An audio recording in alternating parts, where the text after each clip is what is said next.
Bab 621, Pasukan Pemenang. Nama, Dunia Dewa dan Iblis. Penulis, Zichan Bao Zeng. Plus mematikan mengatur ulang. Pasukan Manchu telah mundur. Kita telah melawan mereka. Kita telah mengalahkan penunggang serigala emas, dan mengalahkan pasukan Manchu. Kita yang terkuat. Kita yang terkuat. Orang Han kita yang terkuat. Petik 2. Ketika pasukan Manchu pergi, sorak-sorai bergema di seluruh kota Tianmu. Semua pahlawan yang telah bergabung dalam pertempuran yang sulit itu merasakan kebanggaan dan kegembiraan. Mereka benar-benar berhasil menangkis dua faksi kuat dari dataran tengah, dan mereka tidak dapat menahan rasa bangga yang meluap.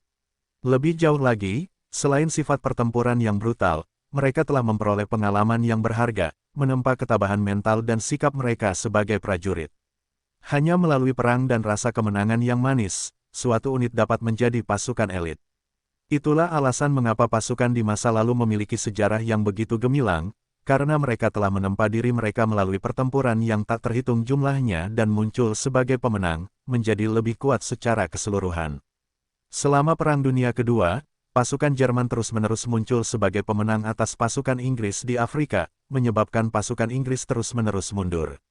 Itu karena pasukan Inggris telah kehilangan kepercayaan diri mereka. Tidak masalah bahkan jika sebuah unit terlatih dengan baik atau diperlengkapi dengan baik, jika mereka tidak memiliki kepercayaan diri, itu akan sia-sia. Setelah itu, pasukan Inggris telah mendapatkan kembali kepercayaan diri mereka di bawah pimpinan Montgomery, dan pasukan yang sama yang mengalahkan pasukan Jerman, membalikkan hasil kembali pada mereka. Di tengah sorak-sorai, Yue Zong memimpin 8 pengawal dan Bai Xiao Zheng menuju orang-orang. Hidup kepala aliansi. Hidup kepala Yue Zong. Petik 2. Petik 2. Para prajurit Han ini melihat Yue Zong dan segera meledak dengan sorak-sorai. Mereka ingin memberikan kegembiraan dan kebanggaan mereka yang mendidih untuk menyuarakannya. Yue Zong telah berada di garis depan pertempuran beberapa hari ini, dan dialah yang telah mengalahkan Fierce Dong Ermolei, dan menghancurkan sejumlah kendaraan lapis baja pasukan Manchuria, serta memimpin beberapa prajurit untuk melancarkan serangan malam di Kam Manchu. Semua catatan pertempurannya disebarkan oleh Pi Jianyi dan yang lainnya, menyebabkan berbagai prajurit Han mengakuinya sebagai kepala aliansi mereka. Ketika mereka dengan berat hati menyetujui Yue Zong sebagai kepala mereka, itu karena situasinya memang mengharuskannya. Namun, sekarang, dia benar-benar telah memenangkan hati mereka. Yue Zong menatap mereka semua dengan tatapan penuh penghargaan. 100 pahlawan yang tersisa dari pertempuran yang kejam ini adalah bibit yang baik bagi pasukannya di masa depan. Yue Zong berdiri di antara mereka dan suaranya menggelegar, "Saya Yue Zong. Saya kepala aliansi Anda Yue Zong. Anda telah mengalahkan Gold Wolf Riders. Mengalahkan Kekaisaran Manchu. Kalian semua yang terkuat. Saya bangga dengan Anda. Sebagai seorang Han, saya bangga memiliki Anda semua sebagai prajurit yang berjuang untuk kami. Anda semua adalah pahlawan. Tanpa usaha gagah berani Anda, 7.000 orang yang selamat di sini akan menjadi budak hewan-hewan itu. Anda semua yang telah melindungi rekan-rekan kami. Kalian semua adalah pahlawan, layak dibanggakan dan dikagumi." Banyak dari mereka mulai bertepuk tangan, mata mereka berkaca-kaca. Ketika mereka tiba di sini awalnya, banyak dari mereka memiliki ambisi dan pikiran mereka sendiri. Namun pada saat ini, mereka diakui sebagai pahlawan, memberi mereka rasa kehormatan dan kemuliaan yang akan datang. Beritahu saya untuk mengumumkan pembentukan pasukan pemenang. Kalian semua adalah bagian dari unit ini, dan di masa depan, di bawah pimpinan kalian, Kekaisaran Manchu, Turki, Raja Mongol semuanya akan berada di bawah kaki kita, dan semua musuh kita akan gemetar mendengar nama kita. Kita akan menggunakan meriam dan senjata kita untuk membiarkan mereka merasakan kekuatan kita, dan membayar hutang darah mereka. Kita akan menggunakan meriam dan senjata kita untuk melindungi rekan-rekan kita yang berharga. Pasukan yang menang, kemenangan sepanjang masa. Kemenangan sepanjang masa. Kemenangan sepanjang masa. Kemenangan sepanjang masa. Petik 2. Berbagai pahlawan Han mulai bersorak dengan perasaan yang kuat. Itu adalah suasana yang menular, karena semua orang, termasuk para penyintas yang menenteng senjata mulai bersorak keras. Tidak lama kemudian, semua penyintas di kota Tianmu bersorak sekeras-kerasnya, suasana perayaan yang kuat. Yue Zong kemudian mengangkat tangannya, dan sorak-sorai berhenti. Dia melambaikan tangannya, dan beberapa bawahan di bawah Bai Xiaoseng melangkah maju membawa dua peti besar ke podium dan mengungkapkan isinya kepada semua orang. Yue Zong menunjuk ke semua cairan evolusi dan mengumumkan, ini adalah cairan evolusi. Selama kalian mengonsumsi satu, kalian bisa menjadi seorang evolver. Kalian semua harus dapat mengenali nilai dari botol-botol ini. Sekarang, ini milik kalian. Kalian semua adalah pahlawan. Aku akan memberikan kekuatan kepada kalian semua, dan berharap kalian dapat menggunakan kekuatan ini untuk membunuh musuh-musuh kita, dan melindungi kawan-kawan kita. Si Menlai melihat kotak-kotak itu dan matanya terbuka lebar dengan semangat dan keserakahan. Apa? Cairan evolusi. Sebenarnya ada yang seperti itu. Ada perbedaan besar antara evolver dan enhancer biasa. Setiap kali mereka naik level, jaraknya akan terdorong menjauh. Hampir semua enhancer berharap untuk menjadi evolver. Namun, evolver jarang, dan bahkan sebagai pemimpin Triad Radiant Sun, si Menlai bukanlah seorang evolver. Yue Zong mengalihkan pandangannya ke arah orang-orang, berbarislah untuk mengambilnya. Jumlahnya terbatas di tanganku, oleh karena itu aku hanya dapat memberikannya kepada mereka yang berpartisipasi dalam pertahanan melawan Gold Wolf Riders serta pasukan Manchuria. Sedangkan sisanya, akan ada kesempatan untuk mendapatkannya. Selama kalian bergabung dengan pasukan pemenang, dan memperoleh cukup banyak pahala, aku, Yue Zong, dengan ini berjanji kepada kalian bahwa kalian pasti akan menjadi seorang evolver yang kuat. Sangat mudah untuk menggunakannya, hanya perlu menyuntikkannya. Setelah disuntik, kalian akan demam selama sehari, dan setelah beristirahat selama sehari, kalian akan menjadi seorang evolver. Mengenai apakah kalian ingin menerimanya, terserah kalian. Aku tidak akan memaksa mereka yang tidak percaya diri untuk mencobanya. Berbagai pahlawan Han mulai berbaris rapi untuk menerima cairan evolusi mereka. Banyak yang segera menyuntikkan diri mereka sendiri, karena mereka mempercayai pemimpin yang berjuang bersama mereka. Namun, ada juga banyak yang ragu. Ada 50 orang yang berdiri di satu sisi, tidak mau mencobanya, hanya berdiri di sana sambil menatap dengan tenang. Sejak dimulainya kiamat, dan runtuhnya masyarakat, sifat manusia benar-benar berubah. Meskipun banyak dari para pahlawan ini telah berjuang bersama Yue Zong, mereka masih menyimpan sedikit kewaspadaan. Tidak mudah untuk begitu saja mempercayai seseorang dan menyuntikkan zat yang tidak diketahui asal-usulnya. Itu bisa berupa racun, atau lebih buruk lagi, semacam agen pengendali, lalu mereka akan menjadi boneka yang berada di bawah kendali Yue Zong, berubah menjadi sekelompok zombie. Setelah menerima cairan itu, beberapa pahlawan Han merasakan tubuh mereka gemetar, dan mereka jatuh ke tanah.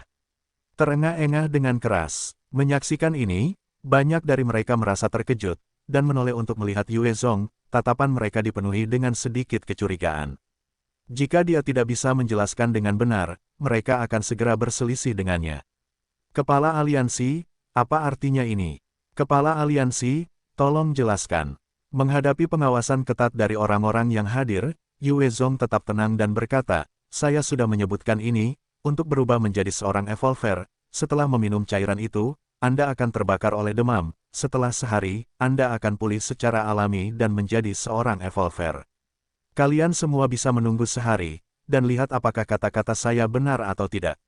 Melihat betapa tegasnya dia, sementara banyak pahlawan masih tidak yakin, mereka tidak berani bertanya lebih jauh.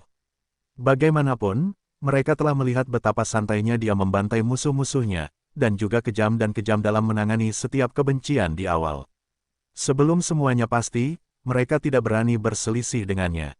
Yue Zong memanggil si Menlai, pergi panggil beberapa perawat untuk merawat para pahlawan ini dengan baik. Si Menlai menjawab dengan sopan, ya. Kepala Aliansi, saat ini, banyak elit Triad Matahari Terbit telah tewas dalam pertempuran, dan hanya ada beberapa prajurit biasa yang tersisa. Tak satu pun dari mereka yang sebanding dengan Yue Zong maupun pengawalnya. Oleh karena itu, si Menlai telah lama meninggalkan semua pikiran untuk bersaing memperebutkan kursi kepala aliansi, sebaliknya, memilih untuk menjadi bawahan Yue Zong. 80 wanita dipilih olehnya untuk menjadi pengasuh sementara, yang bertanggung jawab atas semua prajurit Han yang pingsan. Beberapa dari mereka khawatir Yue Zong mungkin melakukan sesuatu yang lain, sehingga mereka menawarkan diri untuk melindungi rekan-rekan dan teman-teman mereka. Yue Zong secara alami mengizinkan mereka. Keesokan harinya, seorang prajurit Han yang kekar membuka matanya dan segera berseru, "Oh, Di mana ini? Li Danu, kamu sudah bangun. Bagaimana perasaanmu? Apakah kamu telah menjadi seorang evolver? Li Danu, kamu baik-baik saja. Bagaimana tubuhmu? Beberapa prajurit Han melihat bahwa Li Danu telah bangun, dan segera berkerumun untuk bertanya. Li Danu menggosok matanya dan menatap kosong untuk beberapa saat, sebelum sedikit kegembiraan melintas di matanya. Oh ya, hahaha, ayah ini, aku, telah menjadi seorang evolver. Ayah ini telah menjadi seorang evolver. Aku bahkan mempelajari kemampuan transformasi manusia serigala. Ayah ini tak terkalahkan. Hahaha, transformasi manusia serigala. Bertransformasilah agar kita semua melihatnya. Ayo, lakukan. Mari kita lihat apakah kau hanya membual. Petik 2. Kerumunan itu segera bersorak dan menyemangatinya. Mereka tahu meskipun dia selalu menjadi peningkat berbasis kekuatan, dia pasti tidak mengetahui transformasi manusia serigala sebelumnya. Baiklah, biarkan aku menunjukkannya pada kalian. Dia meraung dengan amarah pura-pura, dan segera otot-ototnya menjadi robek, bulu tumbuh di mana-mana di tubuhnya, dan tubuhnya memanjang sendiri. Dalam hitungan detik, dia telah berubah menjadi manusia serigala yang kuat dengan tinggi lebih dari 2 meter. Dia benar-benar menjadi seorang evolver. Astaga, kata-kata ketua aliansi tidak salah. Sialan, aku seharusnya pergi untuk mendapatkannya. Petik 2. Melihat Li Danu berubah menjadi seorang evolver, dan bahkan memahami keterampilan transformasi manusia serigala yang kuat, langsung melampaui level kekuatan mereka. Banyak dari mereka yang tidak mengumpulkan cairan evolusi mereka merasa menyesal dan iri. Sejumlah pahlawan Han juga mulai bangun dari koma mereka. Masing-masing dari mereka telah berevolusi menjadi seorang evolver. Mereka telah mempelajari kemampuan baru, dan kekuatan mereka telah mengalami perubahan yang mengguncang bumi. Situasi ini menyebabkan seluruh kota Tianmu menjadi gila. Mereka yang memenuhi syarat, tetapi tidak mengambil cairan evolusi karena kekhawatiran mereka sehari sebelumnya, mendekati Yue Zong dan memohon dengan sungguh-sungguh, Ketua Aliansi. Karena aku telah memberikan segalanya untuk melindungi kota Tianmu, tolong berikan aku cairan evolusi. Yue Zong menatap mereka dengan dingin dan menolak, tidak mungkin. Aku memberi kalian pilihan kemarin, dan kalian tidak menghargainya. Biarkan aku memberi kalian kesempatan ini. Kalian semua telah menjadi komandan pasukan kemenangan, aku harap kalian akan menggunakan kekuatan kalian untuk mendapatkan pahala untuk ditukar dengan cairan evolusi. Selama prestasi kalian cukup, aku akan memberikan kalian cairan evolusi, dan membantu kalian semua menjadi evolver. Di tanganku, ada versi yang lebih baik. Selama kalian mengumpulkan pahala, sebarkan nama besar pasukan kemenangan dan biarkan musuh kita takut pada kita. Baru setelah itu, aku akan memberimu hadiah yang berharga ini. Setelah mereka ditolak, para prajurit itu mulai bergabung dengan pasukan kemenangan untuk menjalani pelatihan militer yang ketat. Ketika mereka melihat efek cairan yang mencengangkan, banyak penyintas juga tergoda, dan ingin bergabung dengan pasukan kemenangan untuk mendapatkan kekuatan dan membuat nama bagi diri mereka sendiri. Tingkat pendaftaran untuk unit itu tiba-tiba meningkat pesat. Yue Zong memilih 2.000 bibit yang bagus untuk bergabung. Setelah mendirikan unit pasukan kemenangan, Yue Zong kemudian memimpin para penyintas lainnya kembali ke Kabupaten Kimu. Sesampainya di sana, Yue Zong meminta Bai Xiaosheng untuk melatih 2.000 penyintas itu, sambil menugaskan yang lain untuk mengumpulkan para penyintas dari 10 faksi Han lainnya. Setelah pertempuran di kota Tianmu, masalah Yue Zong yang memimpin aliansi Han untuk mengusir penunggang serigala emas dan kekaisaran Manchu segera menyebar ke seluruh dataran tengah seperti api yang membakar. Dari 10 faksi Han, Triad Matahari Terbit telah menjadi bagian dari faksi Yue Zong, sementara para pemimpin Triad Bambu Hijau dan Sekte Iblis Surgawi mulai memimpin 4.000 orang yang selamat untuk bergabung dengan kota Tianmu. Triad Biru, Triad Merah, Triad Serigala Emas dan bahkan Triad Merah Muda juga tunduk pada Yue Zong, membawa orang-orang mereka yang selamat, langsung mengembangkan faksi tersebut menjadi ukuran yang perkasa yaitu 30.000 orang. Perhatian semua kekuatan di dataran tengah segera jatuh ke aliansi Han yang besar ini, dan setiap hari, akan ada prajurit Solo yang datang untuk bergabung dengan mereka. Di dataran tengah, di samping 3 kerajaan besar, aliansi Han tiba-tiba menjadi faksi keempat. Kepala aliansi, seseorang meminta audiensi. Di suatu lapangan, Si Menlai berlari, memperhatikan Yue Zong melatih tubuhnya dengan membawa batu besar. Pada saat yang sama, ia berada di bawah tekanan gravitasi 4 kali lipat saat mengaktifkan Dark Doki-nya.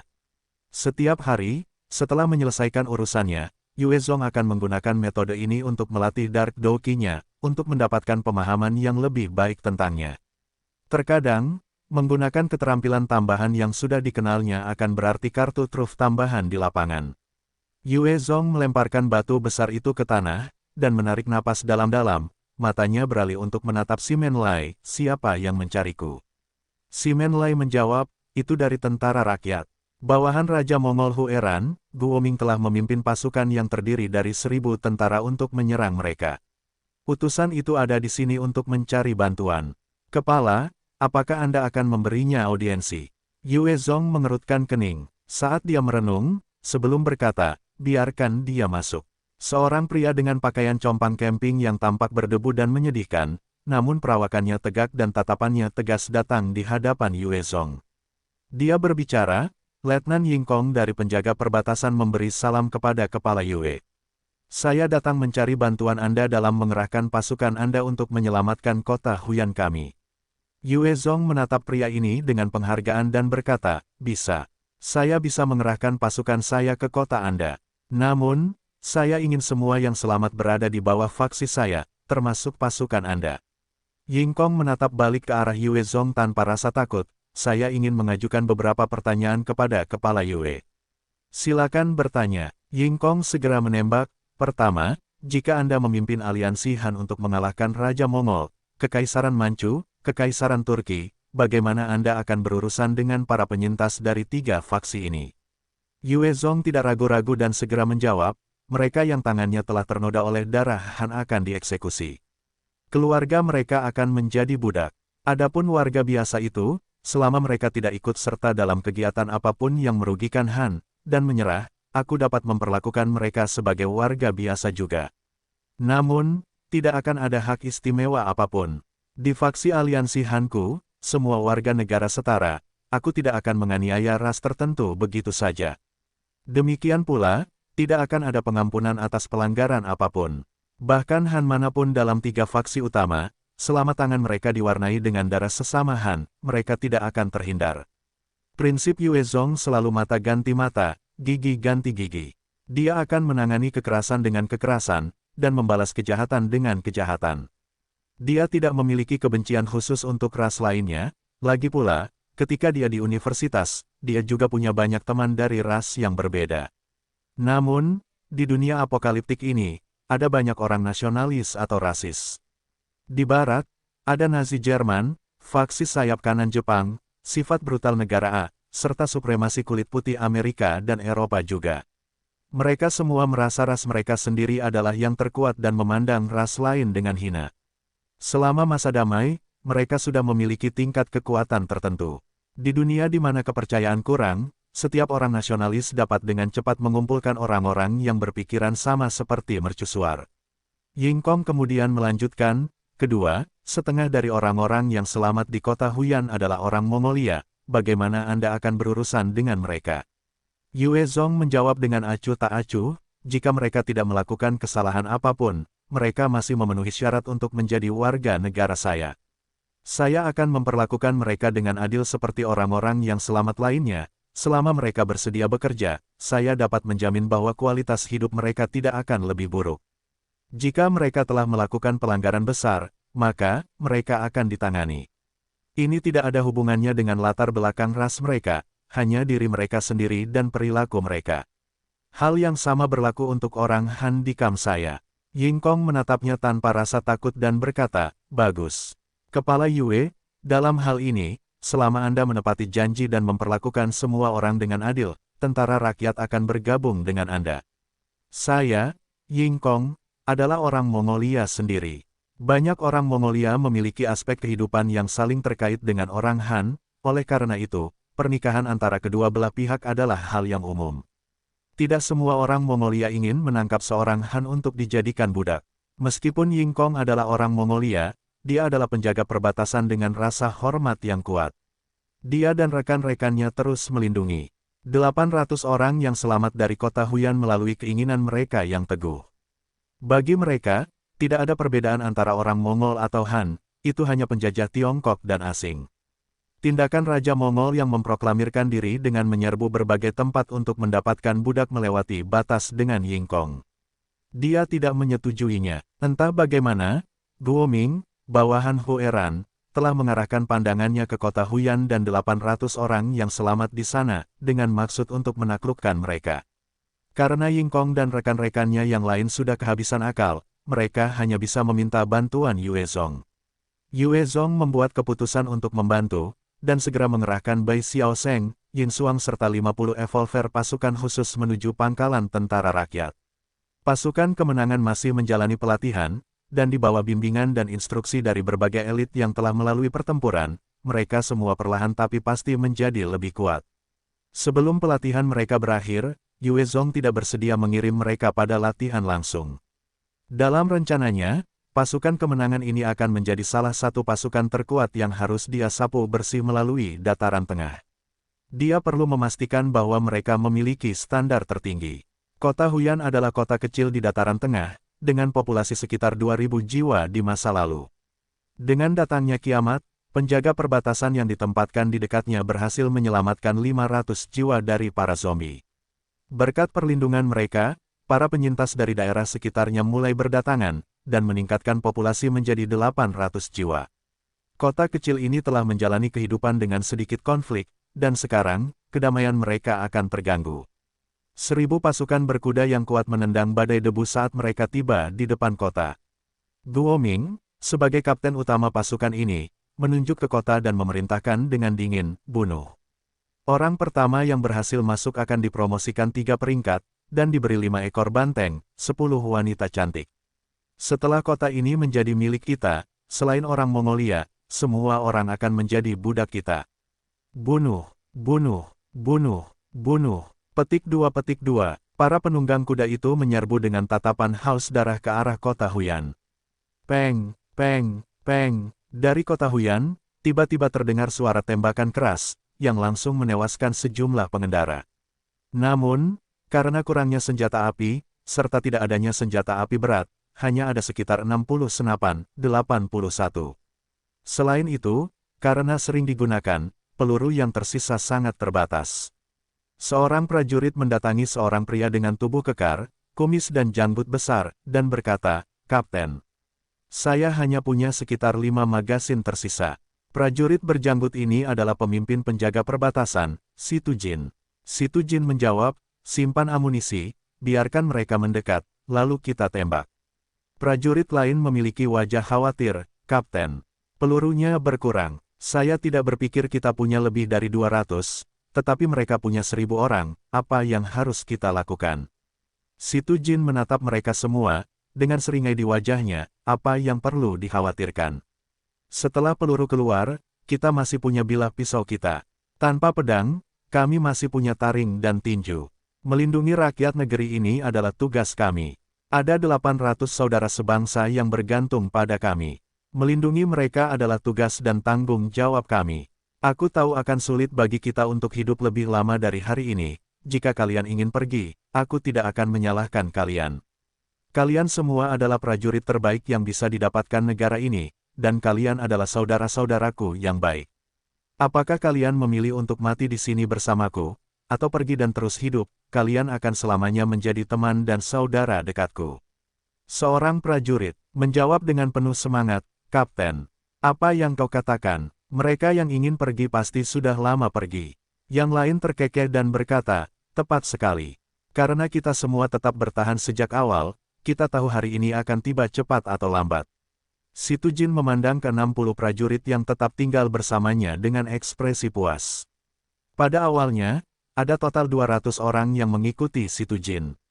Namun, 140 dari mereka tidak tahan dengan kemunduran kota yang lambat, juga tidak puas dengan status quo, oleh karena itu mereka memilih untuk menuju padang rumput yang lebih hijau dengan faksi lain. Hanya Si Tujin dan 60 orang lainnya yang berpegang teguh pada keyakinan mereka dengan tegas, diam-diam menjaga para penyintas. Si Tujin meraung dan menembaki seorang penunggang kuda, menjatuhkannya, "Hebat. Kalau begitu mari kita tunjukkan semangat juang kita." Setelah itu, sejumlah tembakan terdengar, dan beberapa penunggang kuda lainnya jatuh dari kuda mereka. Di luar kota Huyan, sebuah parit besar telah digali mengelilingi seluruh kota, memaksa para penunggang kuda Guoming untuk turun dari kuda mereka untuk menyerang kota. Kota Huyan akan segera dilanda kekacauan. Yingkong dan yang lainnya melihat kota akan segera ditembus, dan wajahnya berubah, sial. Pemimpin, Guoming dan yang lainnya telah tiba lebih dulu. Lakukan, bunuh siapa saja yang melawan. Yue Zong melambaikan tangannya dan bergumam dingin. Dimengerti, pemimpin, saudara-saudara, serang. Bai Xiaosheng menjilat bibirnya, kilatan ganas melintas di matanya, saat dia memimpin anak buahnya menuju kota Huyan. Setelah beberapa tembakan, lebih banyak prajurit di bawah Guoming jatuh, kepala mereka meledak. Tim Bai Xiaosheng seluruhnya terdiri dari para elit, dan mereka menyerang langsung ke pasukan Guoming seperti pisau panas menembus mentega. Para prajurit Guoming ditekan dan tidak punya pilihan selain mencari perlindungan. Pengalaman dan kemampuan tempur mereka jauh lebih rendah daripada para evolver elit di bawah Bai Xiaosheng, dan dengan cepat berada pada posisi yang kurang menguntungkan. Ayah, aku akan membantu ayah membunuh orang-orang jahat itu. Yin Xuang tersenyum cerah, sebelum berubah menjadi embusan angin dan menyerang pasukan musuh. Saat Yin Xuang mencapai daerah mereka, banyak kepala prajurit yang hancur oleh tinjunya. Sekilas, sungguh pemandangan yang mengerikan melihat kepala-kepala meledak entah dari mana. Yingkong menyaksikan dengan kaget, saat Yin Xuang terus mencabik-cabik musuh, kuat. Bagaimana bisa ada makhluk sekuat itu? Hanya dengan kemampuannya saja, dia dapat dengan mudah membunuh semua prajurit yang mempertahankan kota Huyan. Sang putri masih terlalu kuat. Tidak ada kesempatan bagi kita untuk bertindak. Ya, sang putri terlalu sombong. Petik 2.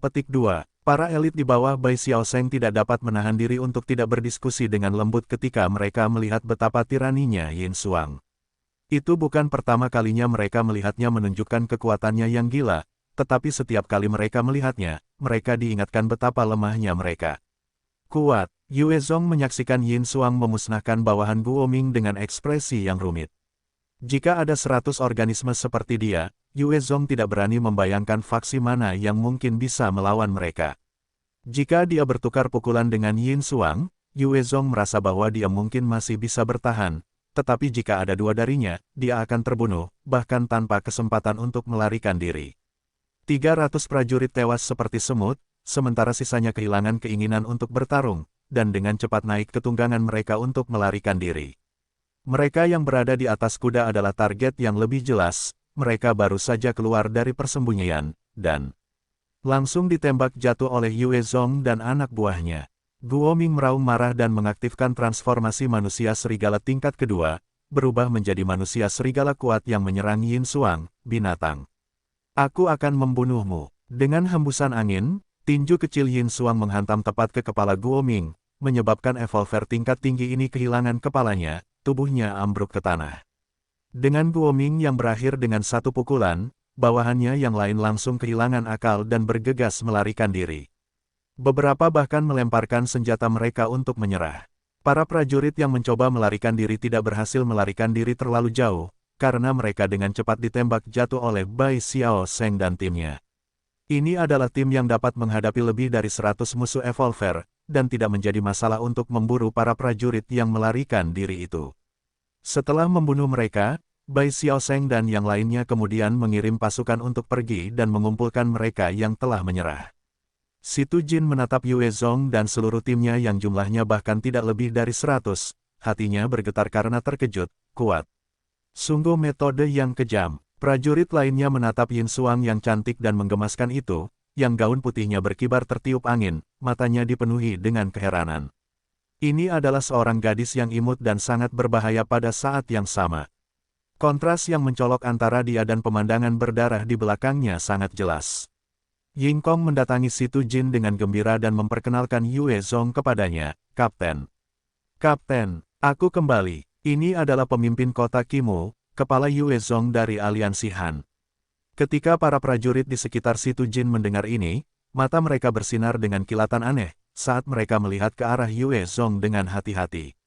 Mereka memiliki keturunan yang berbeda dan sedikit waspada terhadap Han ini. Bagaimanapun, Kekaisaran Turki, Kekaisaran Mongol, dan bahkan Kekaisaran Manchuria telah bertindak melawan satu sama lain, bertempur demi budak. Mereka khawatir aliansi Han ini akan berubah menjadi hegemon rasis lainnya. Situ Jin memberi hormat kepada Yue Zong dan berkata, "Saya Situ Jin dari penjaga perbatasan, dan kami sangat berterima kasih atas bala bantuan Anda." Yue Zong berbicara dengan hangat, "Tidak perlu terima kasih. Kali ini, saya datang dengan undangan agar Kapten Situ memimpin pasukan Anda untuk bergabung dengan kami. Aliansi Han kami tidak memisahkan orang berdasarkan keturunan atau ras mereka. Itu semua tergantung pada perilaku dan perilaku Anda. Saya mengagumi upaya Anda dalam melindungi para penyintas, dan dengan tulus berharap Anda akan bergabung dengan kami." Situ Jin berpikir lama, sebelum menjawab, "Bagaimana jika saya berkata tidak?" Saat kata-katanya mendarat, alis Bai Xiaosheng terangkat, dan matanya bersinar dengan niat membunuh. Para evolver lainnya di sampingnya juga melangkah maju dengan niat membunuh yang menggelembung. Saat Yue Zong memberi perintah, mereka akan segera membasmi orang-orang ini. Situ Jin dan yang lainnya benar-benar menghormati perintah, namun bagi Bai Xiaosheng dan yang lainnya, kata-kata Yue Zong adalah mutlak. Mereka telah membawa pasukan mereka sendiri untuk bergegas ke sini dan menyelamatkan mereka, dengan harapan dapat menyelamatkan situasi dan menyelamatkan para penyintas. Yue Zong menatap Situ Jin dan berkata perlahan, "Jika kau tidak bersedia, lupakan saja. Selama kau berjanji untuk tidak menjadi musuh, kau bebas pergi. Aku dapat mendukungmu dengan memberimu 1000 peluru dan beberapa bahan makanan lainnya. Namun, 800 penyintas di kota Huyan harus menjadi warga negaraku. Tidak ada kelonggaran untuk ini. Ini adalah garis bawahku. Jarang bagi seseorang, dengan moral dan kebajikan seperti Situ Jin bahkan sebelum kiamat. Mengenai tipe orang seperti ini, Yue Zong sangat baik terhadap mereka. Selama mereka tidak menghalangi jalannya, dia bersedia mengambil langkah mundur untuk mereka, sebagai ungkapan niat baiknya." Mendengar kata-kata Yue Zong, Situ Jin dan yang lainnya menghela napas lega. Mereka tahu mereka bukan tandingan Yue Zong atau anak buahnya. Saat terjadi bentrokan, mereka pasti akan mati. Mereka tidak takut mati, tetapi siapa yang rela mati sia-sia. Selain itu, mereka dapat mendeteksi rasa hormat dan kekaguman Yue Zong terhadap mereka, dan ini menyebabkan mereka semakin mengagumi pemimpin muda ini. Situ Jin sedikit mengernyitkan alisnya, saat dia menatap lurus ke arah Yue Zong dan bertanya, "Lebih dari separuh orang yang selamat di kota Huyan bukan Han, bagaimana kamu akan menghadapi mereka?" Yue Zong memiliki wajah serius, perlakuan yang sama. "Aku sudah mengatakan ini sebelumnya, aku akan memperlakukan mereka seperti cara aku memperlakukan Han." Situ Jin kemudian menyatakan persetujuannya, "Bagus. Aku, Situ Jin, bersedia bergabung denganmu. Aku harap kamu akan menepati janjimu dan memperlakukan mereka semua dengan setara." "Bagus, bagus, bagus." Yue Zong melihat betapa cepatnya Situ Jin memutuskan untuk bergabung, dan dia langsung menyeringai penuh penghargaan. Dengan segala macam bakat di bawahnya, serta tambahan prajurit teladan, yang bersedia mati demi keyakinan mereka, itu benar-benar kekuatan yang menakutkan. Meskipun Situ Jin dan pasukannya tidak jauh berbeda dari prajurit biasa, dengan kuil evolusi di bawah kendali Yue Zong serta cairan evolusi, dalam waktu singkat, dia dapat dengan mudah membuat mereka semua mengalami transformasi yang mengguncang surga. Yang kurang darinya hanyalah orang-orang yang bisa dia percayai, sampai sekarang. Yue Zong memperhatikan mereka dan berkata, "Situ Jin, kamu sudah cukup lama bertugas, kamu pasti cukup jelas tentang berbagai lokasi gudang senjata. Aku ingin tahu senjata dan fasilitas penyimpanan yang kamu dan saudara-saudaramu kelola." Yue Zong ingin memasukkan prajurit-prajurit ini ke dalam sayapnya karena dia tahu mereka mengetahui lokasi berbagai fasilitas militer. Fasilitas-fasilitas ini jelas penuh dengan senjata yang layak. Mereka adalah targetnya. Sampai saat ini, sebagian kecil dari kekuatan senjata Yue Zong saat ini telah dibawa dari Hunan, sedangkan sisanya diperoleh melalui pertempuran. Meskipun sudah ada jalur produksi skala besar yang didirikan di Guangxi dan Hunan, kedua pangkalan tersebut juga membutuhkan kekuatan senjata. Dia berharap untuk mendapatkan pasokan besar lainnya di Central Plains. Jika dia berhasil, itu akan membantu penaklukannya. Situ Jin mengerutkan kening dan mulai merenungkan, dalam benaknya, fasilitas-fasilitas itu adalah perbendaharaan nasional, dan dianggap sebagai rahasia nasional. Ying Kong melihat keraguan Situ Jin dan segera berbicara, "Kapten, apa yang masih Anda ragukan? Negara ini sudah hancur, dan sekarang, kita semua berjuang untuk bertahan hidup. Kita perlu melindungi negara, tetapi bagaimana kita bisa hanya mengandalkan keberanian dan tinju kita? Kita tidak bisa melindungi apapun seperti itu. Kata-kata Yingkong seperti sambaran petir yang mengguncang Situ Jin, yang ingat bahwa mereka hampir siap untuk melawan musuh dengan senjata jarak dekat mereka. Dia segera mengerti. Menurut apa yang aku tahu, ada total 13 fasilitas militer yang terletak di sekitar area ini.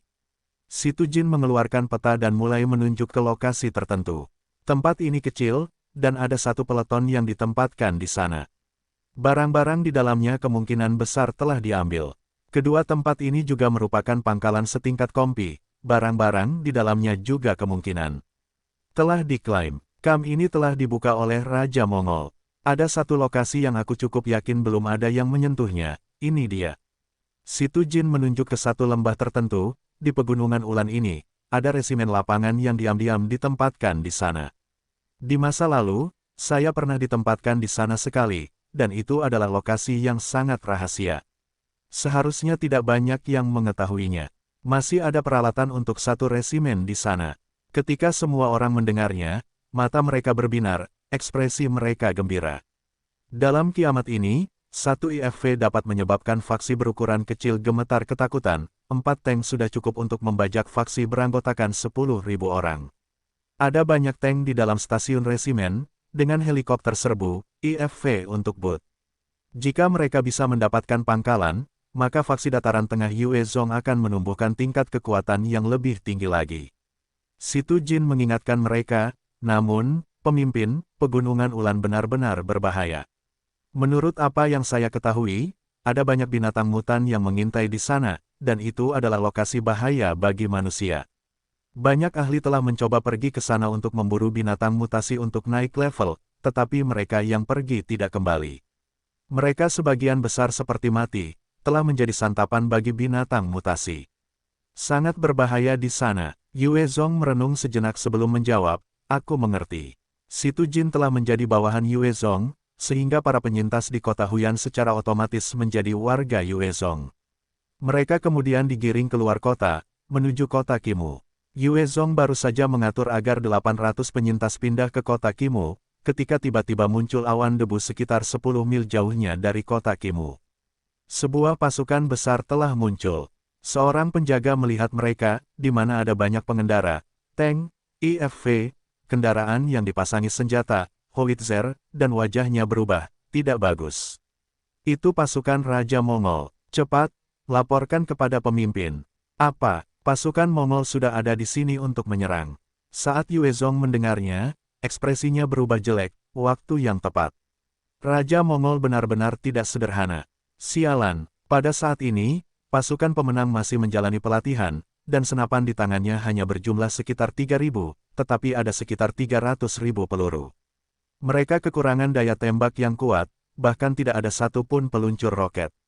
Itu adalah waktu ketika pasukan dataran tengah Yue Zong masih lemah, dan waktu serangan yang dipilih Hueran terlalu sempurna setelah menerima semua orang yang selamat dari berbagai triad dan faksi aliansi Han. Yue Zong memiliki sejumlah besar orang yang selamat.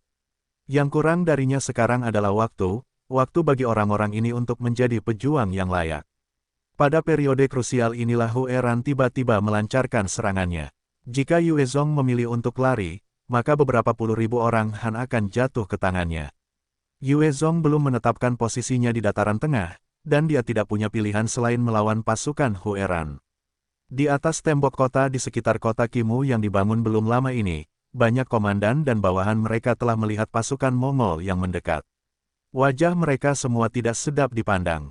Itu penunggang elang darah. Itu penunggang elang darah. Amu Sidai, seorang komandan, yang penglihatannya bagus, melihat spanduk elang darah dan wajahnya berubah. Setelah mendengar nama ini, semua prajurit yang baru saja bergabung dengan Yue Zong menjadi pucat. Penunggang elang darah Amu Sidai adalah ahli yang setara dengan Dong Er Molei dari penunggang serigala emas. Penunggang elang darah di bawahnya adalah kekuatan terkuat di bawah Hueran, sering digunakan dalam pertempurannya untuk berkembang. Amu Sidai telah mengikuti Hueran dalam banyak penaklukannya, dan di setiap wilayah, selama ada laki-laki di atas 1,2 meter, dia akan membunuh mereka.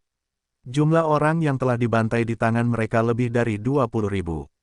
Dia adalah salah satu jenderal paling terkenal di Dataran Tengah, dan telah mengalahkan Dong Ermolei dalam bentrokan yang tak terhitung jumlahnya sebelumnya. Penunggang serigala abu-abu Bo Erzi. Dia di sini juga. Beruang tiran Bolei. Dia di sini juga. Dan macan kumbang abu-abu Wu Liangsu. Serigala merah Si Yisin. Anjing berbisa Su Atai. Petik 2. Melihat berbagai bendera, semua komandan menjadi sangat gelisah.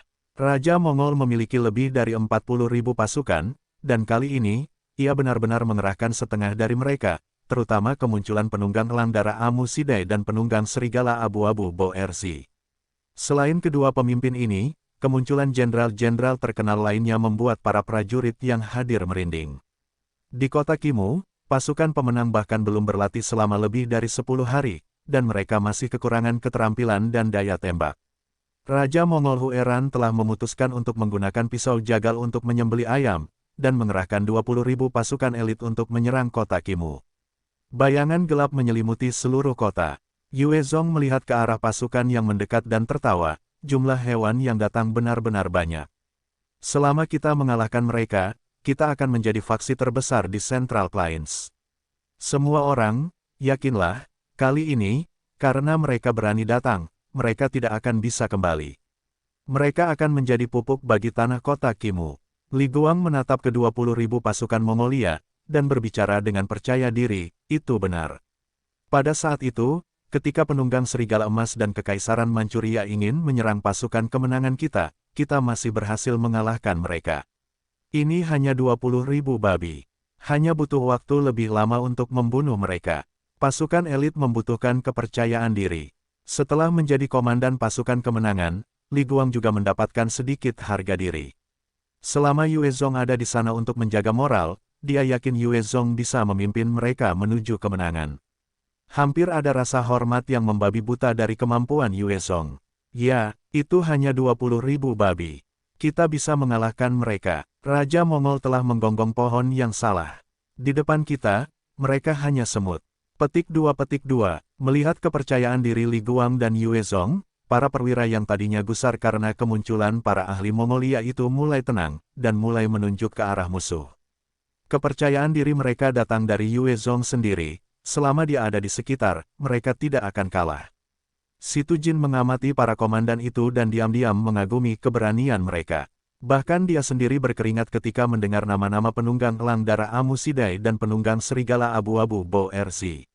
Mereka adalah jenderal-jenderal teratas Hueran, dan mereka pada dasarnya adalah pembunuh kawakan, banyak ahli yang telah jatuh di tangan mereka.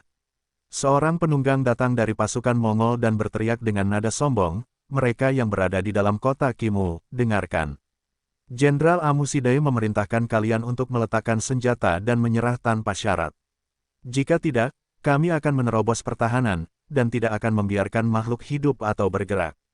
Peng! Saat kata-katanya keluar dari mulutnya, kepalanya hancur berkeping-keping seperti semangka. Yue Zong meletakkan senapan runduknya, menatap mayat penunggang kuda itu dengan seringai dingin. Itulah tanggapannya. Membunuh utusan pihak lain, ini adalah tantangan yang paling mencolok. Biasanya dalam perang, para utusan tidak pernah dianiaya. Yue Zong sama sekali mengabaikan aturan itu, dan membunuh utusan. Itu, mengungkapkan keinginannya untuk bertarung.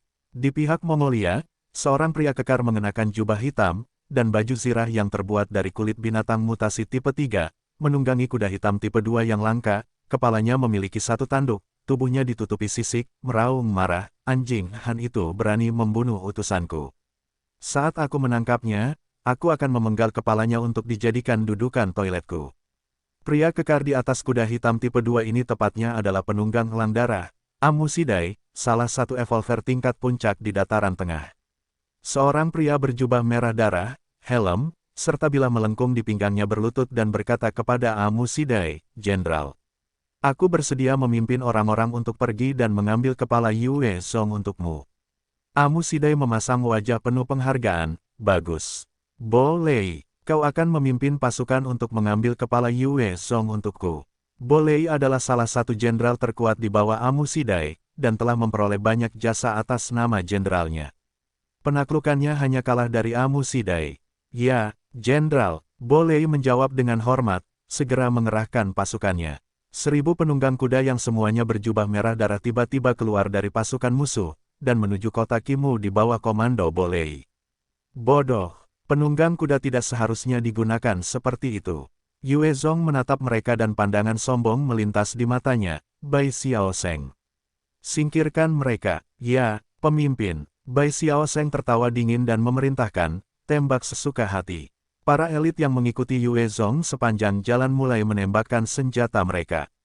Peng, peng, peng. Setelah tembakan yang jelas dan keras, para penunggang kuda Bo Lei mulai jatuh dari kuda mereka. Wajah Bo Lei berubah tidak sedap dipandang dan berteriak, tidak bagus. Mundur, mundur, semua mundur. Meskipun ada 100 evolver yang menembaki, Bo Lei merasa bahwa mereka lebih menakutkan daripada 1000 prajurit biasa. Setiap detik, lebih dari puluhan anak buahnya tertembak. Dia takut bahwa pada saat mereka mencapai pintu masuk, jumlah mereka akan berkurang menjadi tidak ada. Para penunggang elang darah dengan cepat berbalik dan berlari kembali, meninggalkan 500 mayat, sosok mereka menyedihkan. Bo Lei, yang sebelumnya percaya diri dan bangga, sekarang berwajah pucat saat dia berlutut di depan Amu Sidai, Jenderal. Bawahanmu tidak berguna, dan merenggut nyawa 500 saudara. Tolong hukum aku. Amu Sidai melotot dingin ke arah Bo Lei, bangun. Ini bukan salahmu. Aku tidak menyangka mereka memiliki begitu banyak penembak juga. Aku sudah melihatnya, mereka memiliki setidaknya 100 penembak jitu. Kekalahanmu tidak masuk akal. Amu Sidai telah mengizinkan sebagian dari 1000 penunggang kuda untuk maju terlebih dahulu untuk menguji kekuatan pasukan Yue Zong. Dengan ini, dia lebih jelas tentang apa yang mampu dilakukan Yue Zong. Dia kemudian berbalik ke pria lain yang mengenakan pakaian tradisional Mongolia, sosoknya sedikit lebih bulat dan berkata, Bo Erzi, Yue Zong ini benar-benar tidak bisa diremehkan, mari kita minta tim artileri menghujani mereka dengan tembakan. Bo Erzi mengangguk dan menjawab, baiklah. Dia kemudian berbalik untuk memberi perintah kepada pasukan meriamnya. Hong, hong, hong, putaran demi putaran senjata berat menghujani kota Kimu, menyebabkan banyak ledakan dan kehancuran beberapa bangunan. Para penyintas di kota itu hanya bisa gemetar ketakutan dan berdoa untuk hidup mereka. Yue Zong telah mengerahkan orang-orang untuk mengevakuasi para korban selamat, dan banyak dari mereka telah dikirim ke berbagai tempat perlindungan bencana. Akan tetapi, masih ada para korban selamat dan prajurit Yue Zong yang tewas akibat tembakan artileri. 6 helikopter serbu kemudian tiba-tiba terbang keluar dari kamp Mongol, dan mulai menembaki kejatuhan kota Kimu juga. Di bawah tembakan terus-menerus, sebuah lubang meledak di dinding kota Kimu. 6 helikopter serbu kemudian terbang di atas wilayah udara di atas kota Kimu. Selama 6 helikopter serbu itu dapat memasuki kota Kimu, mereka akan menghujani seluruh tempat itu dengan neraka. Lakukan, Yue Zong memperhatikan mereka muncul sekitar 800 meter dari kota Kimu, dan ia segera memerintahkan, sambil menembakkan senjata elektromagnetiknya sendiri ke salah satu helikopter serbu. Sebuah tebasan bilah tunggal mengiris satu helikopter, menyebabkannya rusak parah. Akan tetapi, tebasan itu meleset dari pilot dan tangki bahan bakar, dok senjata, dan ada kemungkinan helikopter serbu itu masih bisa terbang. Sejumlah tembakan yang diperkuat oleh peluru penguat juga ditembakkan, yang ditujukan ke helikopter. Sejak mengendalikan kuil yang berkembang, Yue Zong dapat dengan mudah mendukung sejumlah evolver untuk membeli kemampuan memperkuat peluru, dan mendorongnya ke tahap level 3. Meskipun mereka mungkin tidak sebanding dengan ahli senjata tingkat puncak, mereka masih lebih dari cukup untuk menghancurkan helikopter serbu biasa di bawah serangan peluru yang ditingkatkan. 6 helikopter di langit terbakar menjadi bola api dan turun dengan cepat. Dari jauh, wajah Amu Sidai dan Bo Erzi sangat jelek. Helikopter serbu itu adalah bagian dari kartu truf mereka, dan cukup menggunakan 2 untuk menaklukkan seluruh kota. Dalam pertempuran tunggal ini, mereka benar-benar kehilangan 6, ini menyebabkan mereka merasakan cubitan. Amu Sidai menggertakkan giginya dan meludah, ada sekelompok evolver yang kuat di sana. Yue Zong terkutuk itu, bagaimana dia bisa mendapatkan begitu banyak ahli. Raja Mongol Hueran memiliki sekitar 400.000 orang di bawahnya, dan tidak lebih dari 50 enhancer dengan keterampilan peluru yang diperkuat. Terlebih lagi, hanya ada sekitar 15 dari mereka yang berada di atas level 30.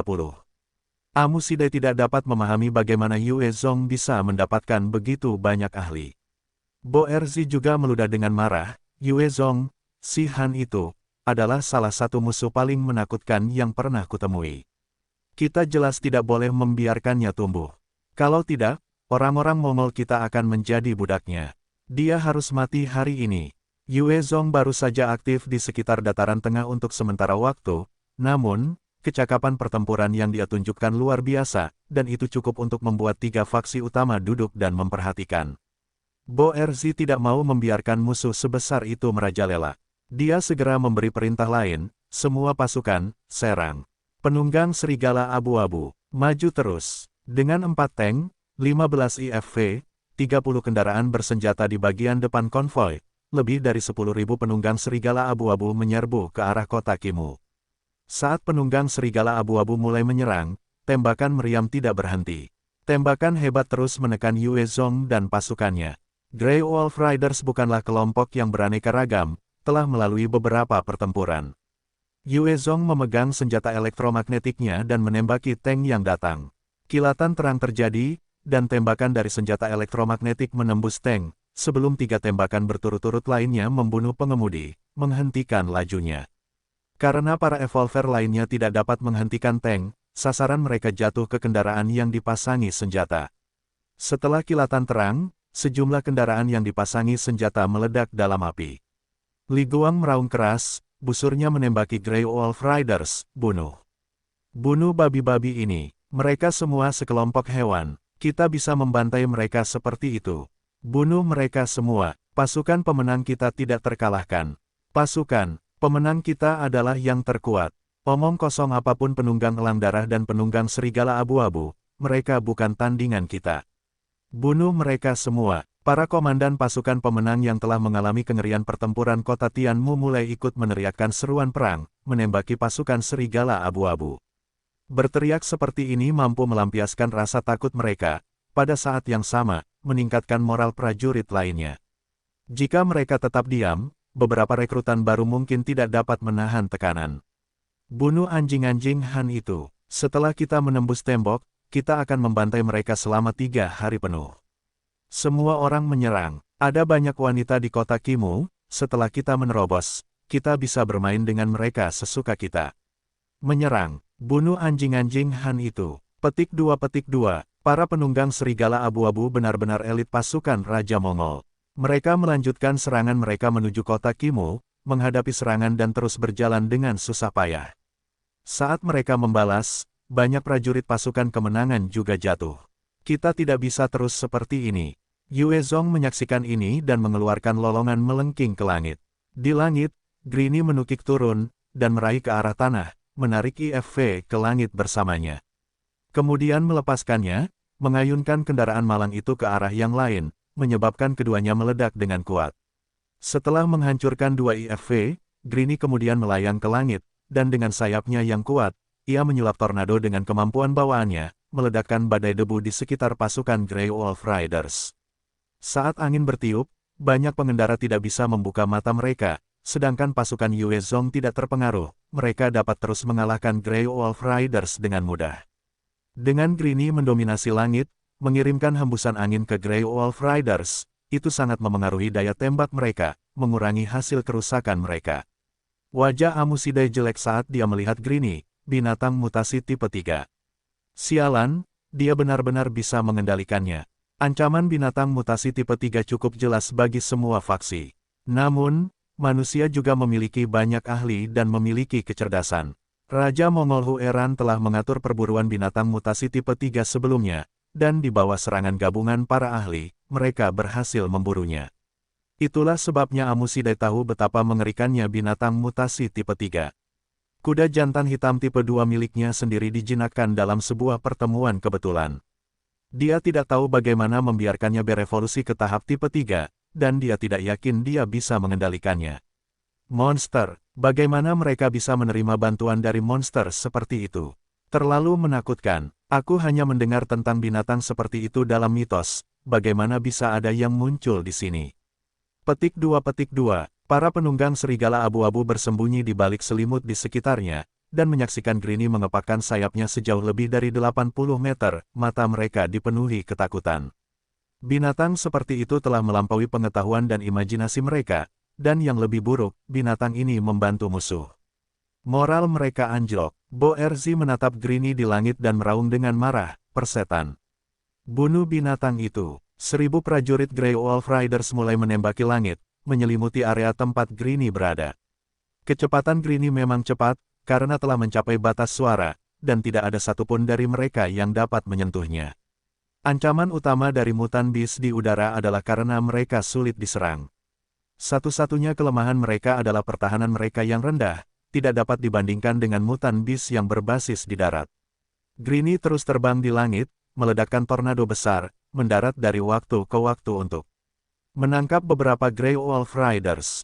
Para prajurit Mongolia pada dasarnya tidak berdaya melawan Greenie, dan hanya dapat menembaki langit, meskipun usaha mereka sia-sia. Yue Zong mengandalkan Greenie untuk mengalihkan perhatian Grey Wolf Riders, sementara dia mengangkat senjata elektromagnetik untuk menghancurkan tank dan kendaraan lapis baja hingga tak bersisa. Greenie terus mengganggu Grey Wolf Riders yang beranggotakan 9.000 orang selama setengah jam sebelum mengepakkan sayapnya dan menghilang di kejauhan. Tornado-tornado itu juga berhenti. Bagaimanapun, terus-menerus melepaskan kemampuan bawaannya akan menguras stamina dan kekuatan Greenie, itu tidak akan bertahan selamanya. Namun, saat badai debu menghilang, divisi lapis baja yang seharusnya menjadi ujung tombak serangan telah hancur total. Para penunggang serigala abu-abu hanya bisa mengandalkan diri mereka sendiri untuk menyerang. Setelah kehilangan perlindungan kendaraan lapis baja, para penunggang serigala abu-abu menjadi pucat, serangan mereka penuh dengan lebih banyak bahaya. Setiap langkah mengharuskan mereka membayar harga yang sangat mahal. Dari waktu ke waktu, Greenie tiba-tiba akan muncul dan menangkap seorang prajurit dan terbang ke langit, sebelum melepaskan prajurit itu, menyebabkan moral semakin jatuh. Namun, prajurit serigala abu-abu benar-benar pasukan elit dataran tengah, bahkan di bawah tekanan seperti itu, mereka terus maju dengan tegas menuju kota Kimu. Serigala merah Si Yisin meraung keras, semuanya serang. Kemenangan sudah di depan mata. Serang. Pada saat ini, suara mesin yang keras meraung dari kejauhan, saat 8 pejuang petir melesat ke arah mereka dari kejauhan. Kedelapan Thunder Fighter itu terbang cepat di atas Grey Wolf Riders dan menjatuhkan bom klaster di tengah-tengah mereka. Hong, hong, hong. Setelah ledakan keras, Grey Wolf Riders langsung terjun ke dalam pemandangan yang seperti neraka. Setelah satu putaran bom klaster, kedelapan Thunder Fighter itu menembak ke arah tim meriam berat Grey Wolf Riders. Bagaimanapun, senjata artileri itu merupakan ancaman yang lebih besar dibandingkan dengan prajurit biasa. Kedelapan Thunder Fighter itu dengan cepat mengunci tim artileri Grey Wolf Riders, dan menembakkan sejumlah besar roket ke arah mereka, menyebabkan seluruh daratan hancur. Mundur, semuanya, mundur. Melihat ini, wajah Boerzi pucat pasi, dan dia bergegas berteriak. Amu Sidai melihat kengerian dari 8 pejuang petir itu juga dan dia memerintahkan hal yang sama, mundur. Semuanya mundur. Pasukan Raja Mongol tidak berdaya melawan musuh udara. Jika Amu Sidai bersikeras untuk bertempur, pasukan mereka pasti akan dimusnahkan.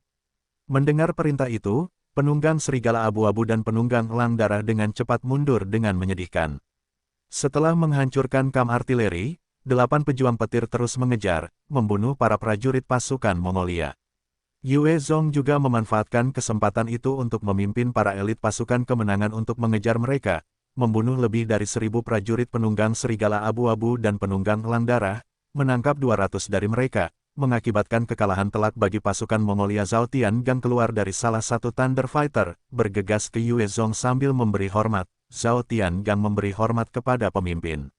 Yue Zong menepuk bahu Zhao Tiangang dan tertawa, waktu yang tepat. Kali ini, jika bukan karena kalian, kita akan berada dalam bahaya. Jika Zhao Tiangang tidak membawa 8 Thunder Fighter untuk memberikan bala bantuan, Yue Zong pasti akan menghadapi pertempuran yang sulit. Dia mungkin harus mengorbankan banyak prajurit untuk melindungi kota Kimu. Komandan karismatik lainnya maju dengan 100 elit saat mereka semua memberi hormat kepadanya, Lai Mingyi memberi hormat kepada pemimpin. Lai Mingyi adalah ahli kuat yang direkrut Yue Zong dari pelabuhan Fangcheng. Dia telah naik pangkat menjadi letnan kolonel. Di antara pasukan Yue Zong, kenaikan pangkat bergantung pada prestasi dan kontribusi. Guangxi dan Hunan berkembang dengan cepat. Dalam kurun waktu singkat, tidak ada cara untuk memindahkan pasukan mereka. Lai Mingyi sangat jelas bahwa Yue Zong bermaksud untuk memperluas wilayah ke dataran tengah. Itulah sebabnya dia membawa pasukannya untuk mendukung Yue Zong. Setiap prajuritnya adalah enhancer kuat di atas level 30. Yue Zong menatap Lai Mingyi dan pasukannya, tersenyum tipis, bagus sekali. Waktu kalian tepat sekali. Saat ini aku kekurangan tenaga, kedatangan kalian sangat tepat waktu. Dengan 100 evolver ini, Yue Zong memiliki kekuatan lebih dari 300 evolver dan itu adalah kekuatan yang harus diperhitungkan. Jika mereka harus berhadapan dengan Blood Eagle Riders, Yue Zong tidak akan khawatir. Zhao Tiangang terkekeh dan membalikkan tubuhnya sedikit. Pemimpin, lihat siapa yang datang. Hehe, dari belakang, dua wanita cantik melangkah keluar. Satu lebih tua dan yang lainnya, lebih muda. Wanita yang lebih tua memiliki kepala yang penuh dengan rambut hitam lebat, wajahnya sangat indah dan sempurna, dengan sedikit aura gagah berani tentang dirinya. Yang lebih muda juga cantik, dengan mata yang cerdas dan kulitnya seputih salju. Dia benar-benar pemandangan yang harus dilihat. King Wu, kamu sudah pulih. Yue Zong melihat mereka dan sentakan kebahagiaan menghantamnya, dan dia tidak bisa menahan diri untuk tidak berjalan mendekat. Ketika Ji King Wu terluka parah oleh burung api tipe 4 sebelumnya, Yue Zong telah menempatkannya di dalam armor biologis untuk dirawat. Ketika dia kembali ke kota Longhai, dia telah meninggalkannya dalam perawatan Yao Yao di bawah perlindungan ketat dari pertahanan Kam. Ji King Wu menatap Yue Zong dengan tatapan rumit saat dia menjawab dengan lembut, Aku baik-baik saja sekarang. Terima kasih. Ji King Wu tahu Yue Zong telah dipaksa ke Jepang karena dia dan telah memberinya armor biologis level 7 yang berharga. Dia penuh dengan rasa terima kasih. Namun, karakternya dingin. Jadi meskipun dia tersentuh, ekspresinya masih dingin. Yao Yao memeluk salah satu tangan Ji King Wu dan menatap Yue Zong dengan penuh kebencian. Dia telah memperlakukan Ji King Wu sebagai orang yang paling spesial baginya, namun Ji King Wu secara khusus melakukan perjalanan dari Hunan untuk bertemu Yue Zong. Hal ini membuatnya sedikit cemburu. Li Guang dan seluruh bawahan dari Central Plains memperhatikan 8 Thunder Fighter dengan penuh semangat. Saat raksasa logam ini muncul, Yue Zong berhasil mengalahkan Blood Eagle Riders dan Grey Wolf Riders. Mereka sangat penasaran dengan mesin-mesin ini karena jelas bahwa mesin-mesin ini tidak dibuat di Tiongkok. Mengalahkan Grey Wolf Riders dan Blood Eagle Riders adalah masalah besar. Yue Zong kemudian mengadakan pesta perayaan, mengundang semua pejabat untuk berpartisipasi. Yue Zong kemudian memperkenalkan bawahannya dari Hunan kepada Li Guang dan Situ Jin, sebelum menunjuk Ji King Wu, ini Ji King Wu. Jika aku tidak ada, dia bisa mewakiliku. Jika aku tidak ada dan ada hal-hal yang kalian perlukan izinnya, kalian bisa menanyakannya padanya. Dalam waktu singkat ini, aku akan menuju Pegunungan Ulan. Dia akan mengambil alih tugasku di sini. Mendengar perintah Yue Zong, bawahan dari Hunan tidak memiliki masalah. Mereka tahu betul bahwa Ji King Wu telah menjadi bagian dari beberapa anggota pertama penaklukan Yue Zong dan merupakan mitra yang dapat diandalkan.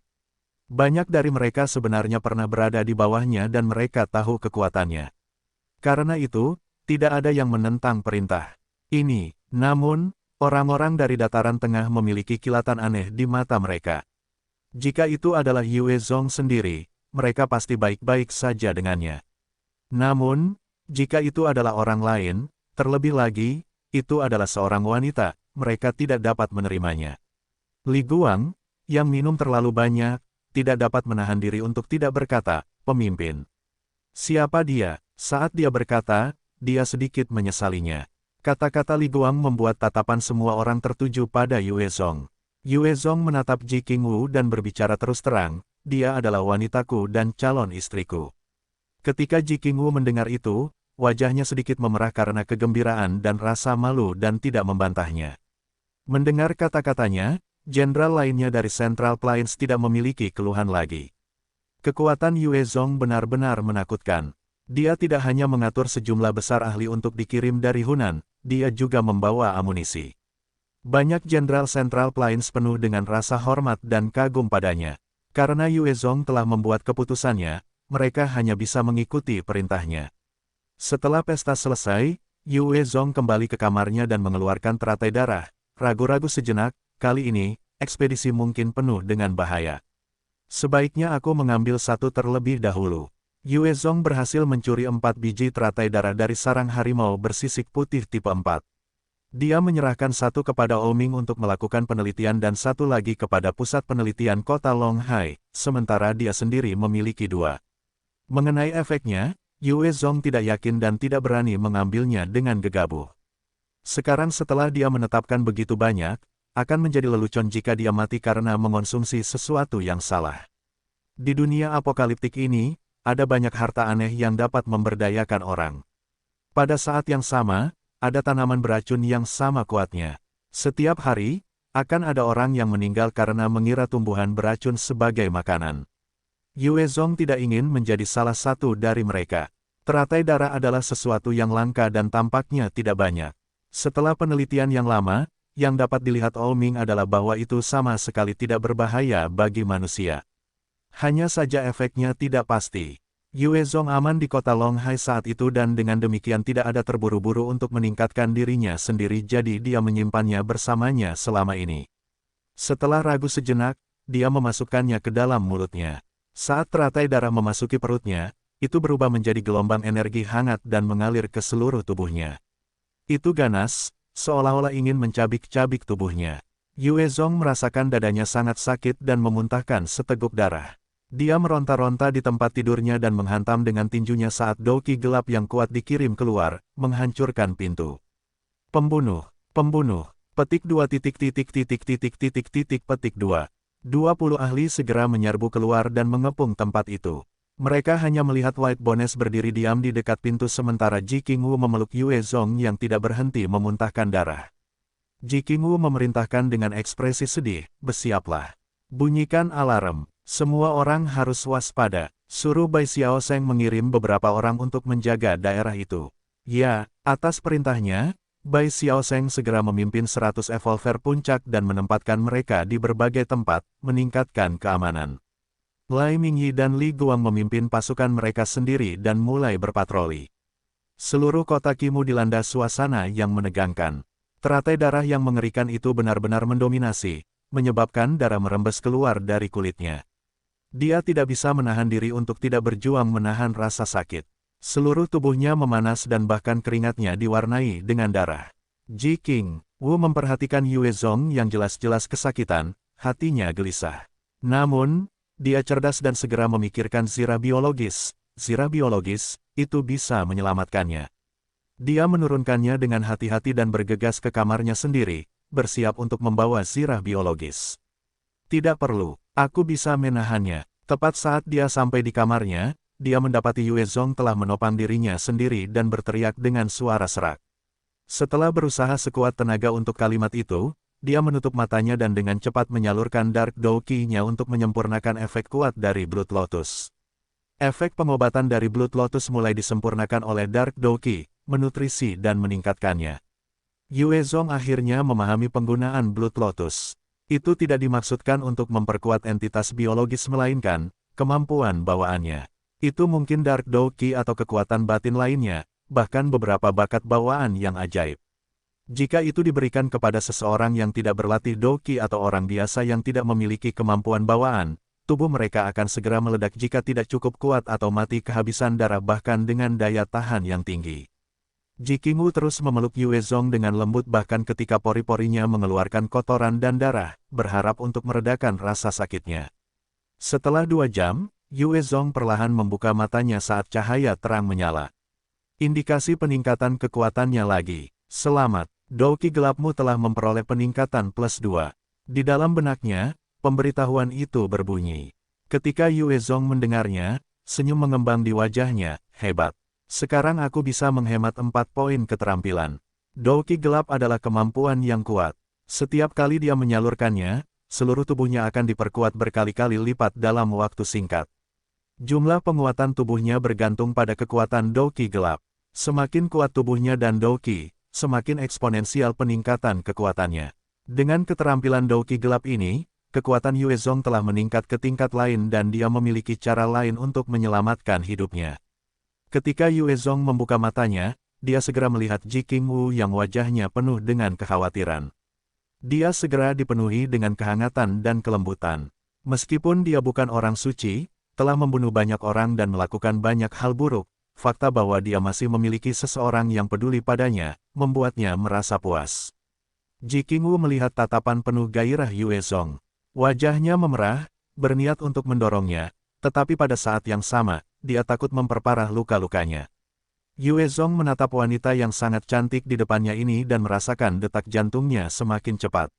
Awalnya, saat masih di universitas, Chen Yao dan Ji Qingwu adalah wanita tercantik di sekolah dan merupakan gadis impian setiap anak laki-laki. Yue Zong telah melihat Ji Qingwu beberapa kali tetapi dia tahu bahwa mereka berasal dari dunia yang berbeda dan tidak mungkin mereka bisa bersama. Namun, dia sekarang benar-benar bersandar pada kaki-kaki wanita yang lembut itu dan dia sangat gembira dengan perubahan takdir itu. Yue Zong berusaha melepaskan diri dari pelukannya dan mengulurkan tangan untuk memeluknya kembali. Ji Qingwu jatuh ke pelukannya dengan aroma wangi tubuhnya. Dia bisa mendeteksi keinginannya dan wajahnya sedikit memerah. Tidak. Yue Zong, kamu masih belum baik-baik saja. Aku juga belum siap. Begitu lukamu sembuh dan kamu kembali dari pegunungan Ulan, aku akan menyerahkan diriku padamu saat itu. Setuju, kamu tidak bisa menarik kembali kata-katamu. Ketika dia mendengarnya, hatinya melonjak kegirangan dan dia buru-buru mencium wajah mulusnya sebelum bergegas ke kamar mandi untuk membersihkan dirinya. Pada saat dia membersihkan dirinya dan berlari keluar, kecantikannya sudah lama hilang. Yue Zong berdiri di sana, sedih. Keesokan harinya, Yue Zong memanggil Lai Mingyi, apakah kamu ingin dipromosikan? Aku bersedia mati untuk pemimpin. Lai Mingyi sangat gembira ketika mendengarnya dan dia segera memberi hormat dan mengumumkan. Lai Mingyi adalah pria ambisius yang mencari ketenaran dan kekayaan. Dia ingin naik jabatan dan mendapatkan jabatan yang layak dihormati dan dikagumi. Tentu saja, dia tergoda oleh posisi yang lebih tinggi dari sebagian besar bawahan Yue Zong lainnya. Yue Zong menatapnya tajam, kau tahu aturan kami. Untuk naik pangkat, kau harus mendapatkan lebih banyak prestasi. Aku akan mempercayakan beberapa tanggung jawab kepadamu. Jika kau dapat menyelesaikannya, kau akan menjadi komandan utama Brigade Kavaleri 1 Central Plains. Jika kau merasa misinya terlalu sulit, kau bebas menolaknya. Aku harap kau dapat mulai mengorganisasi pasukan gerilya, yang difokuskan untuk menghancurkan pasukan Manchuria, Turki, dan Mongolia. Aku ingin kau menyerang dengan keras dan cepat, menggerogoti persediaan mereka sebanyak mungkin. Apapun cara yang harus kau gunakan, kau bebas melakukannya. Aku dapat memberimu 50 evolver dan peralatan serta sumber daya yang diperlukan. Apapun yang lebih dari itu, kau harus menyediakannya sendiri. Jika kau dapat menyebabkan begitu banyak masalah bagi mereka sehingga mustahil bagi mereka untuk pulih, aku akan segera menjadikanmu komandan Brigade Kavaleri 1. Anda akan memimpin lebih dari 300 orang. Lain kali, ketika saatnya mempertimbangkan seseorang untuk komandan resimen, saya pasti akan mengingat Anda. Ketika Lai Mingyi mendengar ini, rasa kegembiraan yang kuat dan darah panas yang tak terkendali muncul, bawahan Anda berjanji untuk menyelesaikan ini. Menjadi ambisius berarti mengambil risiko. Lai Mingyi tahu bahaya yang terlibat. Namun, dia cukup bertekad untuk menyelesaikannya. Bagaimanapun, dia telah mempertaruhkan begitu banyak hanya untuk menjadi perwira tinggi. Dia ingin menjadi bagian dari tim inti Yue Zong juga dan menjadi bagian dari tim pendiri negara masa depan. Li Mingyi jelas merupakan seorang ahli yang memiliki pesona. Dia membawa 50 evolvernya sendiri serta merekrut lebih dari 100 Han yang telah pulih dari penganiayaan mereka dan dendam terhadap 3 faksi besar. Setelah itu, dia menyiapkan cukup banyak peralatan dan memimpin orang-orang untuk berangkat. Di sini, di Central Plains, penggunaan Black Stallion lebih luas daripada mobil. Mereka tidak membutuhkan bahan bakar dan bisa memakan apa saja. Mereka bahkan akan memakan mayat. Di sisi lain, Yue Zong memimpin Bai Xiaosheng dan 50 evolver menuju pegunungan Ulan. Ji Qingwu adalah wanita yang sangat cakap dengan kecerdasan. Setelah Yue Zong pergi, dia mengintensifkan pelatihan pasukan pemenang dan menurut instruksi Yue Zong, dia dengan cepat mengatur batalion 1 Central Plains yang terdiri dari para prajurit lama.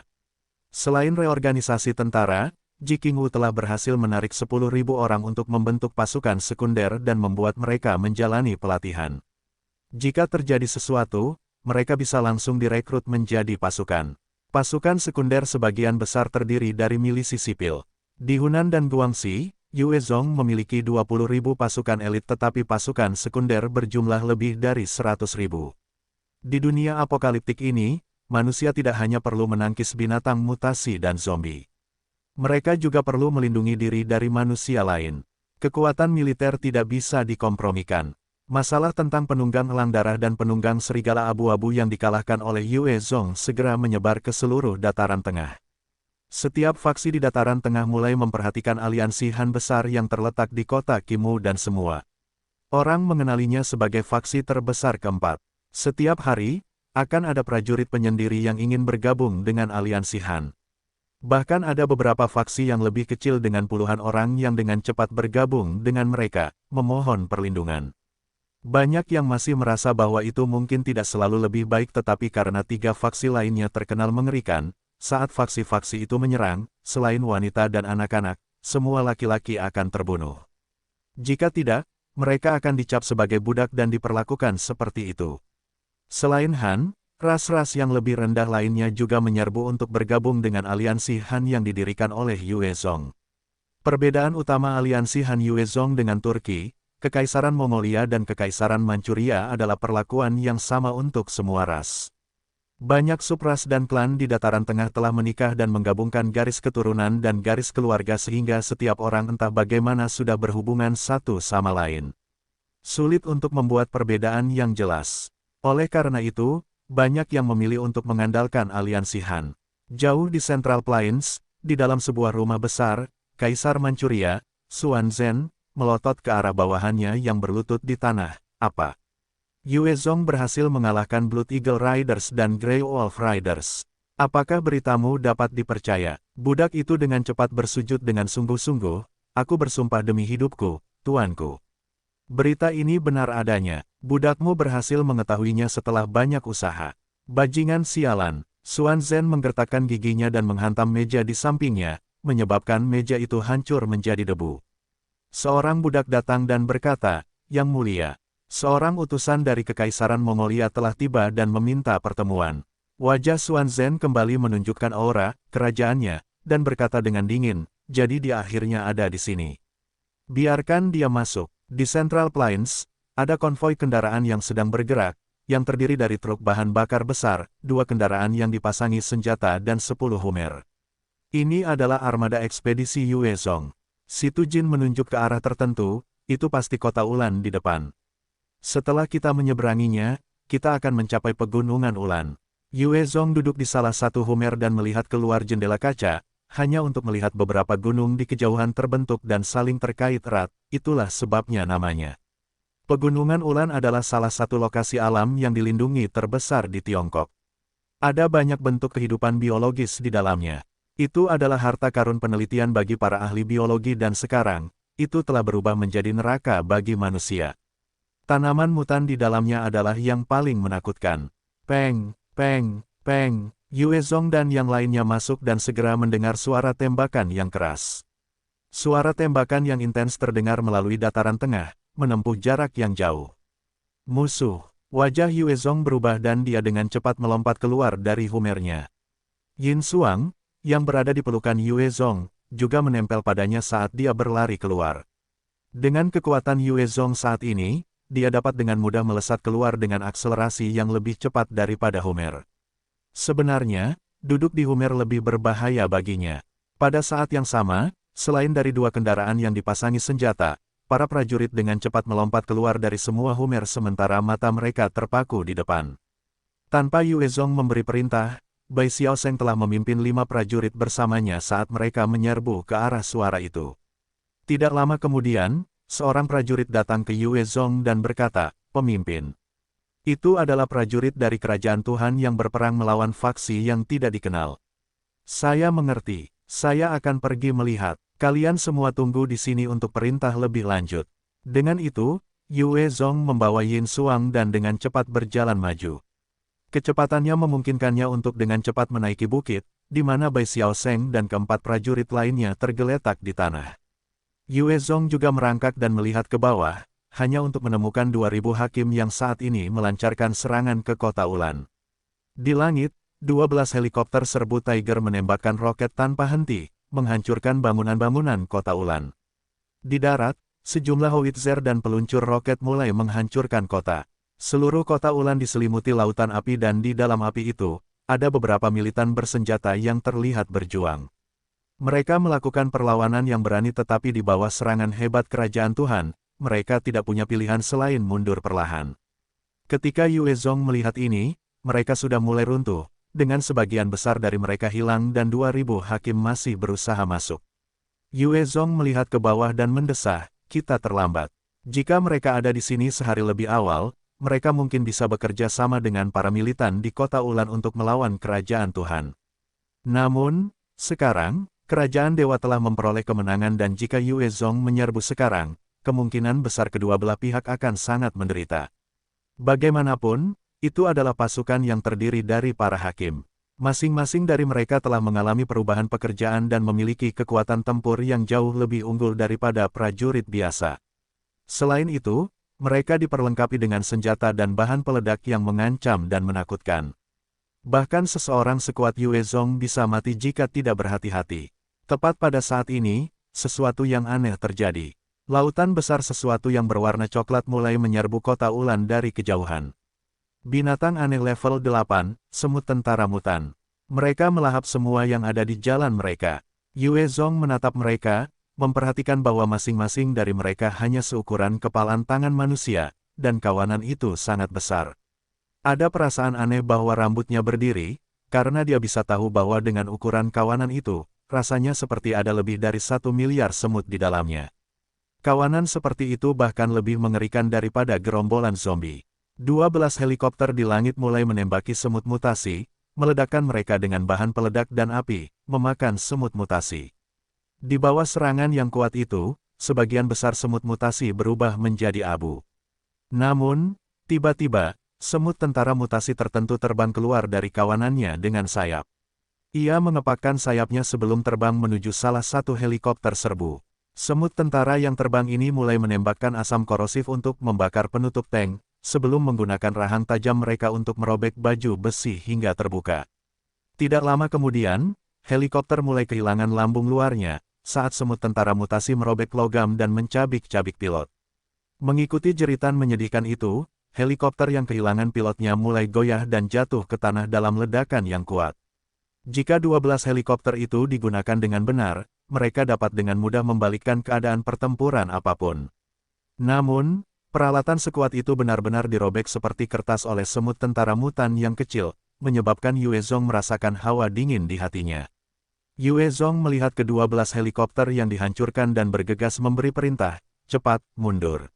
Mundur, Bai Xiaosheng, pimpin orang-orang itu, ke utara, tunggu perintah selanjutnya. Bai Xiaosheng, melambaikan tangannya dan memimpin para elit menjauh dari tempat itu dengan tergesa-gesa. Tubuh Yue Zong telah berevolusi ke tingkat yang mengerikan.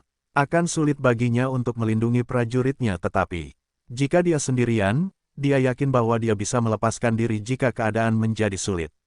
Para hakim kerajaan dewa di dalam kota Ulan dengan cepat menerima berita tentang koloni semut tentara mutan dan mereka bergegas melarikan diri dari kota itu juga. Namun, yang membuat mereka putus asa adalah bahwa semua tank, IFV, dan sepeda motor telah lama meninggalkan tempat itu, meninggalkan rekan-rekan mereka sendiri. Kecepatan pasukan semut mutan itu cepat. Meskipun pertahanan mereka lemah dan bisa ditampar sampai mati oleh orang biasa, kecepatan mereka cepat, mencapai 80 km per jam dan dengan demikian, pasukan lapis baja tidak berani tinggal di belakang untuk menunggu teman-teman mereka, sialan. Bajingan kulit putih itu, mereka semua harus mati, sialan, kera putih sialan, senior ini sudah menyerahkan hidupku pada mereka dan mereka berani mengkhianati kita.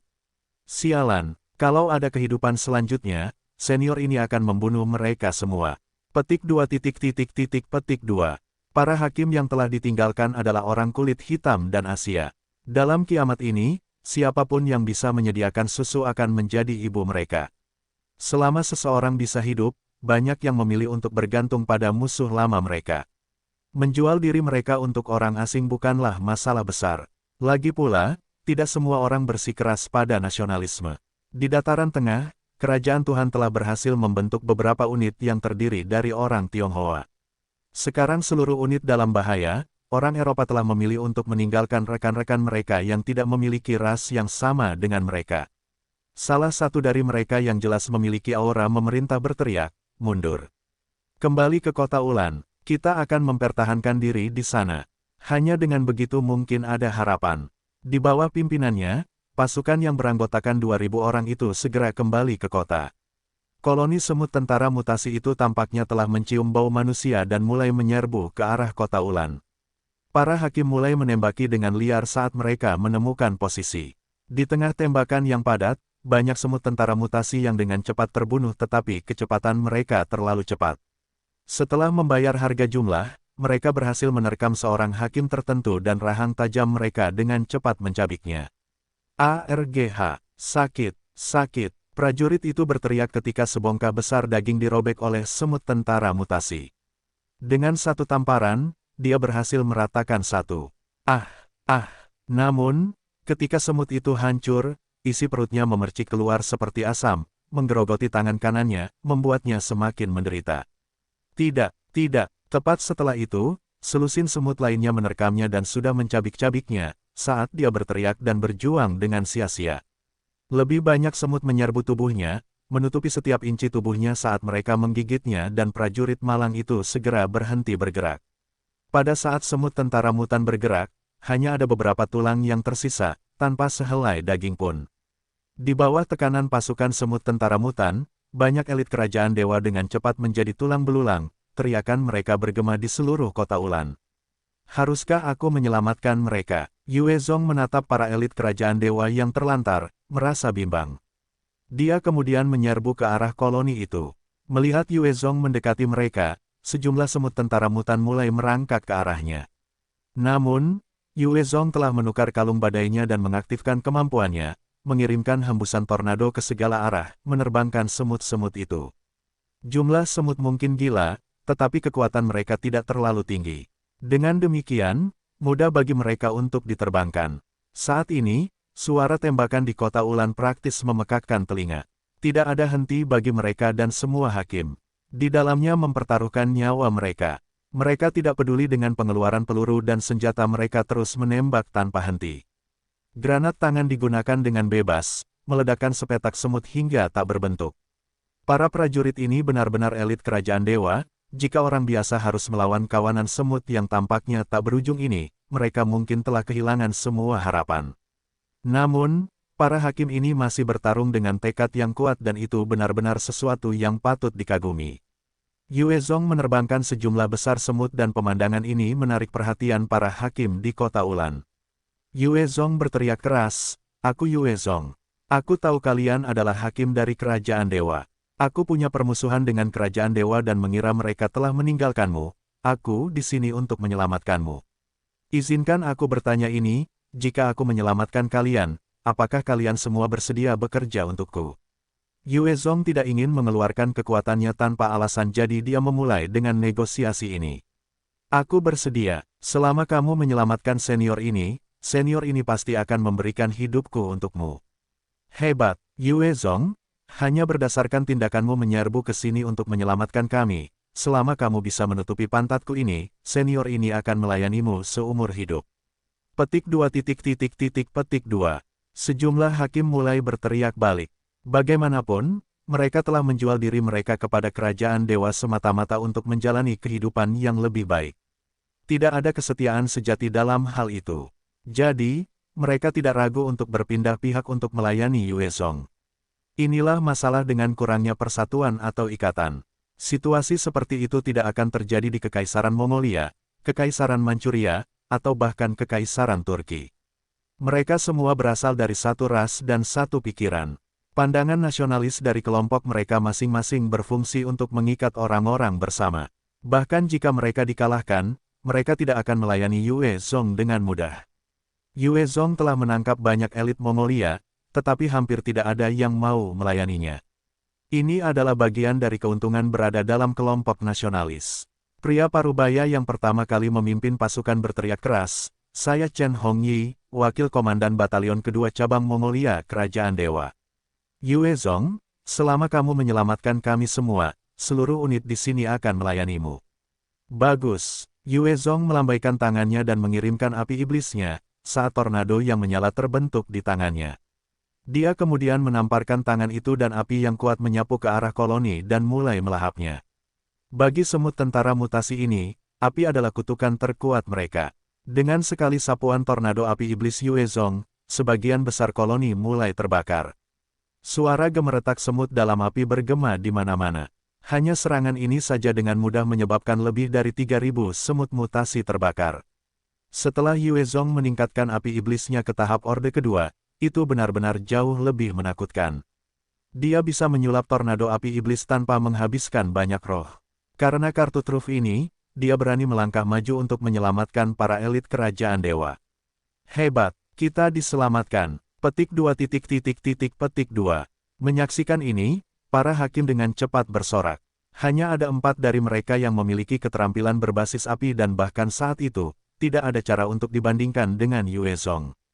Mereka tahu bahwa bahkan jika semut mutasi takut api, mereka tidak dapat mengandalkan serangan api mereka sendiri untuk mengalahkan semut. Berkumpullah melawanku, kalian semua. Yue Zong melihat kemana-mana dan melihat sepetak rumput yang telah dibersihkan dan segera dirapikan.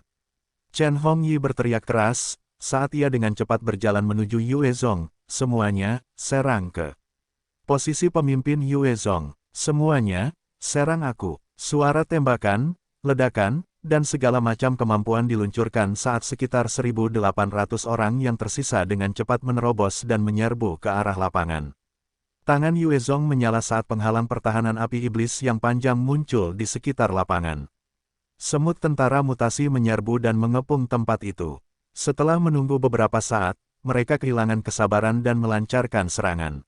Saat mereka melewati api, tubuh mereka mulai terbakar saat suara berderak terdengar, tubuh mereka berubah menjadi abu.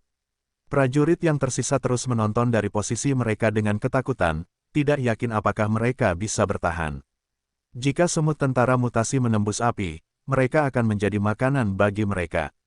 Meskipun api iblis tampaknya tidak membakar tinggi, mereka membakar dengan kuat, membakar puluhan ribu semut, tanpa ada tanda-tanda padam. Saat semut-semut itu terus melontarkan diri ke dalam api terus membakar mereka. Setelah terbakar selama 20 menit, setengah dari koloni itu telah musnah dan semut-semut yang tersisa berbalik, menyerbu ke lokasi lain. Melihat ini, semua prajurit menghela napas lega. Banyak yang terkulai ke tanah, terengah-engah. Punggung mereka basah oleh keringat dingin. Mundurnya semut-semut tentara meninggalkan sejumlah besar koin korban, 20 kotak putih, dan beberapa kristal biru. Yue Zong, yang wajahnya juga sedikit pucat, pergi untuk mengumpulkan semua tetesan itu dan berjalan menuju ladang. Yue Zong menatap mereka dan berkata dengan sungguh-sungguh, aku telah menepati janjiku. Apakah kalian bersedia berjuang untukku? Seorang pria berjanggut dan kekar tertawa terbahak-bahak, hahaha. Yue Zong, kau benar-benar bodoh. Kau benar-benar percaya apa yang kami katakan.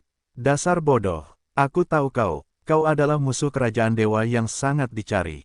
Selama kami membunuhmu, kami akan diterima di wilayah Eropa dan menjalani kehidupan yang baik. Kau baru saja menghabiskan begitu banyak kekuatanmu, selama kami semua menyerangmu, kami bisa menjadi orang yang dihormati. Semuanya, serang, kami akan hidup seperti raja dan bersenang-senang. Pria kekar itu cukup berbahaya. Sebelum dia selesai berbicara, dia sudah mundur. Dia sangat jelas tentang kekuatan Yue Zong dan dia ingin menghasut para juri lainnya untuk membunuh Yue Zong, sedangkan dia tidak ingin melawannya secara pribadi. Bagaimanapun, tidak peduli seberapa kuat Yue Zong, melawan 1.800 ahli, mustahil baginya untuk menang. Jika kamu ingin menikmati kekayaan, kamu harus hidup untuk menikmatinya. Yue Zong mengaktifkan langkah bayangannya dan segera berusaha mencengkeram leher pria kekar itu, sebelum menariknya keluar dari kerumunan. Tangan kanannya kemudian menebas lengan pria kekar itu, yang ditutupi dengan Dark Doki dan dikombinasikan dengan kekuatannya yang 12 kali lipat, dia memotong-motong lengan pria kekar itu. Ah, tanganku! Pria kekar itu berteriak kesakitan. Yue Zong kemudian melemparkan pelaku dengan kuat ke tanah seperti mainan rusak, menghancurkannya. Benturan itu menyebabkan bagian dalam tubuh prajurit itu tersentak hebat dan dia mulai memuntahkan darah sambil berkedut di tanah. Melihat betapa ganas dan tegasnya Yue Zong, para hakim lainnya menghirup udara dingin dan mundur tanpa sadar. Yue Zong menyapukan pandangannya ke arah para hakim, siapa lagi yang masih ingin mencoba dan mengambil kepalaku? Seorang hakim keluar dan berbicara dengan keras, aku bersedia bekerja untukmu. Namun, kamu harus memastikan bahwa aku diberi makan. Selama aku punya makanan, aku bersedia melayanimu. Para bajingan dari kerajaan Tuhan itu tidak memperlakukan kita seperti manusia. Jika bukan karena fakta bahwa aku perlu makan, senior ini pasti sudah lama berselisih dengan mereka. Dalam kiamat ini, banyak orang yang bersedia berkorban atau mengubah prinsip mereka hanya untuk makan. Para wanita bersedia menjual tubuh mereka untuk satu roti, sementara para pria bersedia tunduk dan melayani orang lain hanya untuk makan. Para hakim yang hadir sebagian besar adalah orang Tionghoa dan banyak yang telah direkrut oleh kerajaan Tuhan murni demi bertahan hidup. Peralatan mereka sangat biasa, atau yang telah dibuang oleh kerajaan Tuhan. Sebagian besar senjata yang lebih berat dan lebih kuat berada di tangan orang Eropa dan dengan demikian, para hakim ini biasanya diperlakukan sebagai umpan meriam. Dalam keadaan seperti itu, wajar saja jika para hakim ini tidak senang. Namun, karena takut pada kerajaan Tuhan, mereka tidak berani memberontak dan hanya bisa terus melayani dengan patuh. Yue Zong menatap prajurit elit yang telah berjanji untuk mengabdi terlebih dahulu dan berkata dengan penuh penghargaan, "Bagus. Siapa namamu?" Hakim itu menjawab, "Saya Yu Wenying." Yue Zong terkekeh, "Baiklah, mulai sekarang, Anda adalah komandan batalion berpangkat mayor."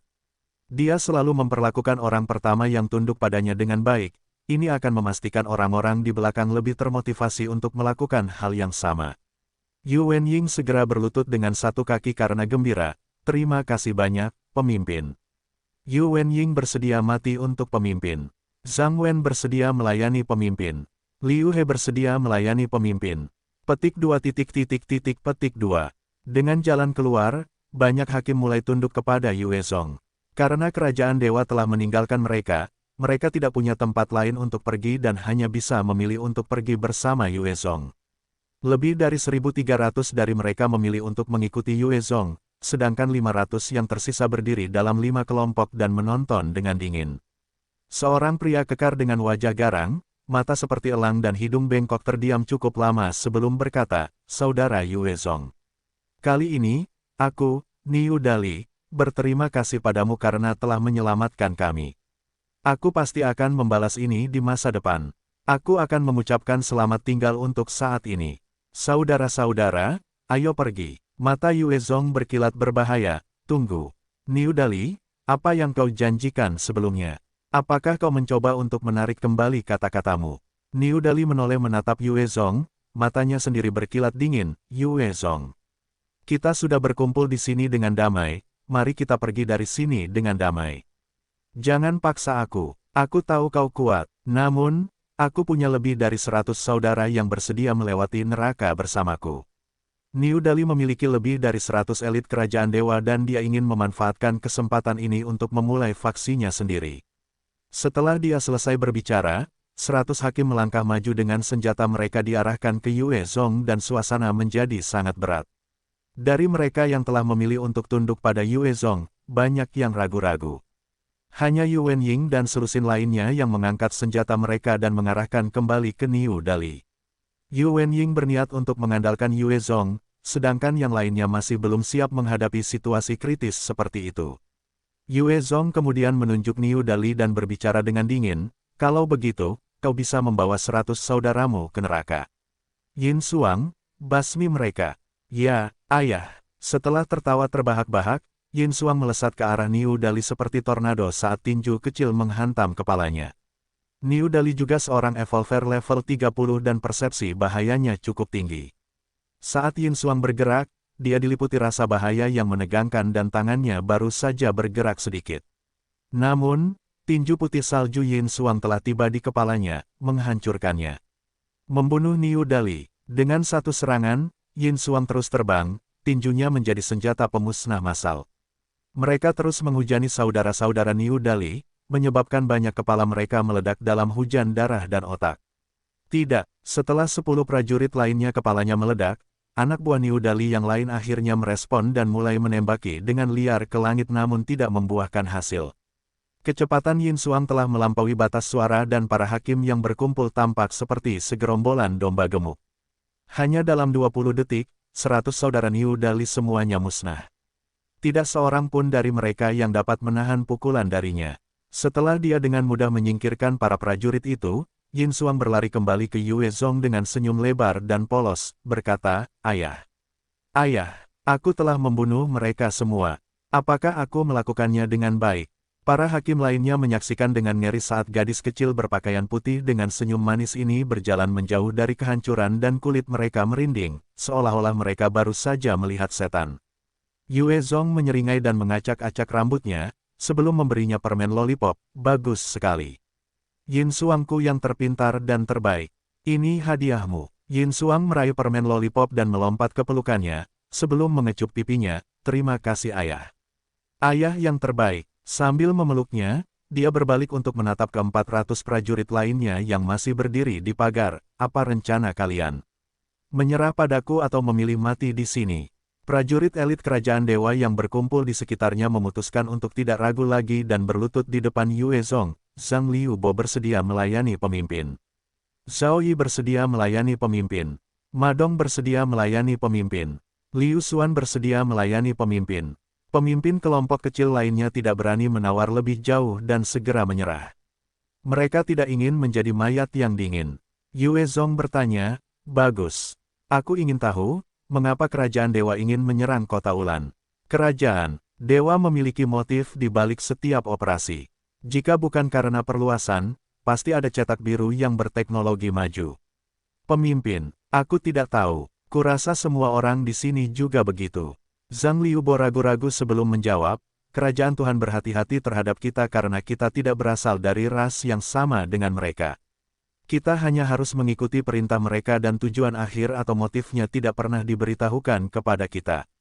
Tatapan Yue Zong jatuh pada Yu Wenying. Merasakan tatapannya, Yu Wenying segera menjawab, "Pemimpin. Itu benar, semua petinggi di kerajaan Tuhan adalah orang Eropa. Rekan-rekan kita dari Tiongkok, Jepang, Afrika, Thailand, dan lainnya hanya memenuhi syarat untuk menjadi kepala unit kita sendiri. Semua rahasia dipegang oleh orang-orang Barat. Mereka tidak pernah memberitahu kita apapun. Kerajaan Tuhan memandang semua ras lain dengan hina. Mereka akan mendelegasikan tugas-tugas yang tidak mereka inginkan kepada orang-orang ini dan tidak akan menoleransi keberadaan mereka di eselon atas. Bahkan di antara orang-orang Barat, ada juga tingkatan yang berbeda. Tingkat tertinggi adalah bangsa Arya, sedangkan yang terendah adalah bangsa Yahudi. Akan tetapi, bahkan pada saat itu, kaum Yahudi memiliki kedudukan yang lebih tinggi dibandingkan ras non-kulit putih lainnya. Yue Zong tidak bisa menahan diri untuk tidak mengerutkan kening. "Pemimpin, aku tahu." Tepat pada saat ini, sebuah suara kecil bergema. Yu Wenying melirik prajurit itu dengan curiga sambil menegur, "Yang Xiong. Apa kau serius? Jangan membuat tebakan liar dan menyesatkan pemimpin." Yang Xiong yang tampan tersipu ketika berkata, "Kemarin, aku tidur dengan seorang gadis kulit putih. Dia mengatakan sesuatu karena kegembiraannya. Di dalam pegunungan Ulan di belakang kota Ulan, ada fasilitas militer tersembunyi. Kali ini, kami dikirim ke sini untuk mendapatkan peralatan di sana." Yue Zong segera mengepalkan tinjunya, "Benar. Mereka juga telah menerima berita itu. Kerajaan dewa telah memulai pekerjaan revitalisasi skala besar dan dapat memproduksi barang-barang seperti Thunder Fighter. Namun, mereka harus menghadapi seluruh dunia, oleh karena itu, mereka masih membutuhkan beberapa warisan yang ditinggalkan sebelum kiamat. Mereka telah memiliki sejumlah besar info mengenai fasilitas utama serta satelit. Begitulah cara mereka dapat memantau seluruh bumi." Yue Zong kemudian bertanya, "Milik siapakah wilayah kota Ulan?" Zhang Liubo tertawa getir dan menggelengkan kepalanya, "Tidak begitu yakin. Berdasarkan dugaanku, kupikir mereka seharusnya beberapa penjaga perbatasan dan juga beberapa orang yang selamat." Yue Zong kemudian mengamati daerah itu dan berbicara dengan sungguh-sungguh, "Yu Wenying, Zhang Liubo, Zhao Yi, Liu Xuan, Ma Dong, pergi cari beberapa orang untuk mengintai kota." "Siap, pemimpin." Kelima orang itu segera membentuk tim pencari kecil dan berangkat. Kota Ulan masih memiliki sejumlah orang selamat yang bersembunyi sebelumnya, tetapi dengan pawai puluhan ribu semut tentara mutasi, semuanya telah habis, hanya menyisakan tulang-tulang. Melihat tulang-tulang itu, Yu Wenying dan yang lainnya menunjukkan ekspresi mengerikan. Pada saat yang sama, mereka tidak dapat menahan kegembiraan atas kedatangan Yue Zong yang tepat waktu. Paling-paling, mereka dapat membunuh lebih dari 1.000 orang lagi, tetapi mereka pasti akan mati jika bukan karena dia. Kembali ke sisi Yue Zong, Yu Wenying memasang ekspresi tak sedap dipandang, pemimpin. Ini gawat, semua ransum di kota Ulan telah dikonsumsi oleh semut tentara mutan. Bahkan tidak ada seekor tikus pun yang tersisa. Apa yang harus kita lakukan? Zhang Liubo dan yang lainnya juga menatap Yue Zong dengan cemas. Setiap kali kerajaan dewa mengirim konvoi besar, akan ada truk makanan yang menyertai setiap misi. Karena truk-truk itu telah dibawa pergi oleh para elit kerajaan dewa lainnya dan seluruh persediaan ransum kota Ulan telah habis, para mantan prajurit kok ini mulai khawatir. Mereka membawa biskuit kering dan coklat, tetapi jumlahnya tidak banyak. Tanpa cukup makanan, mereka akan menyerah pada rasa lapar dan tidak dapat memanfaatkan lebih banyak kekuatan mereka. Yue Zong menunjuk ke satu ruangan, jangan khawatir soal makanan. Aku sudah siap, makanan di sana cukup untuk bertahan selama 3 hari. Zhang Liubo dan yang lainnya menatap ruangan itu dengan curiga. Mereka pernah menggeledah tempat itu sekali tetapi tidak ada apa-apa. Akan tetapi, karena Yue Zong berkata demikian, mereka hanya bisa mengirim seseorang untuk menggeledahnya. Yu Wenying keluar dengan ekspresi gembira, ransum.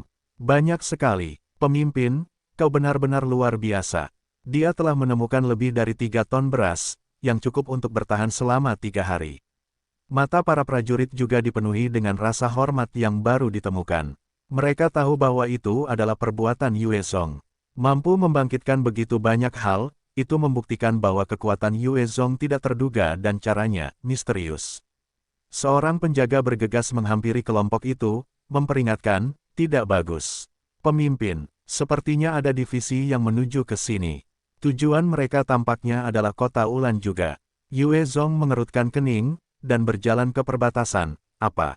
Ikutlah denganku. Pastikan untuk menjaga penyamaranmu. Jangan biarkan musuh mengetahui kita di sini. Datang ke samping, Yue Zong melihat sejumlah penunggang kuda di atas kuda jantan hitam, menendang awan debu saat mereka berlari kencang menuju kota Ulan.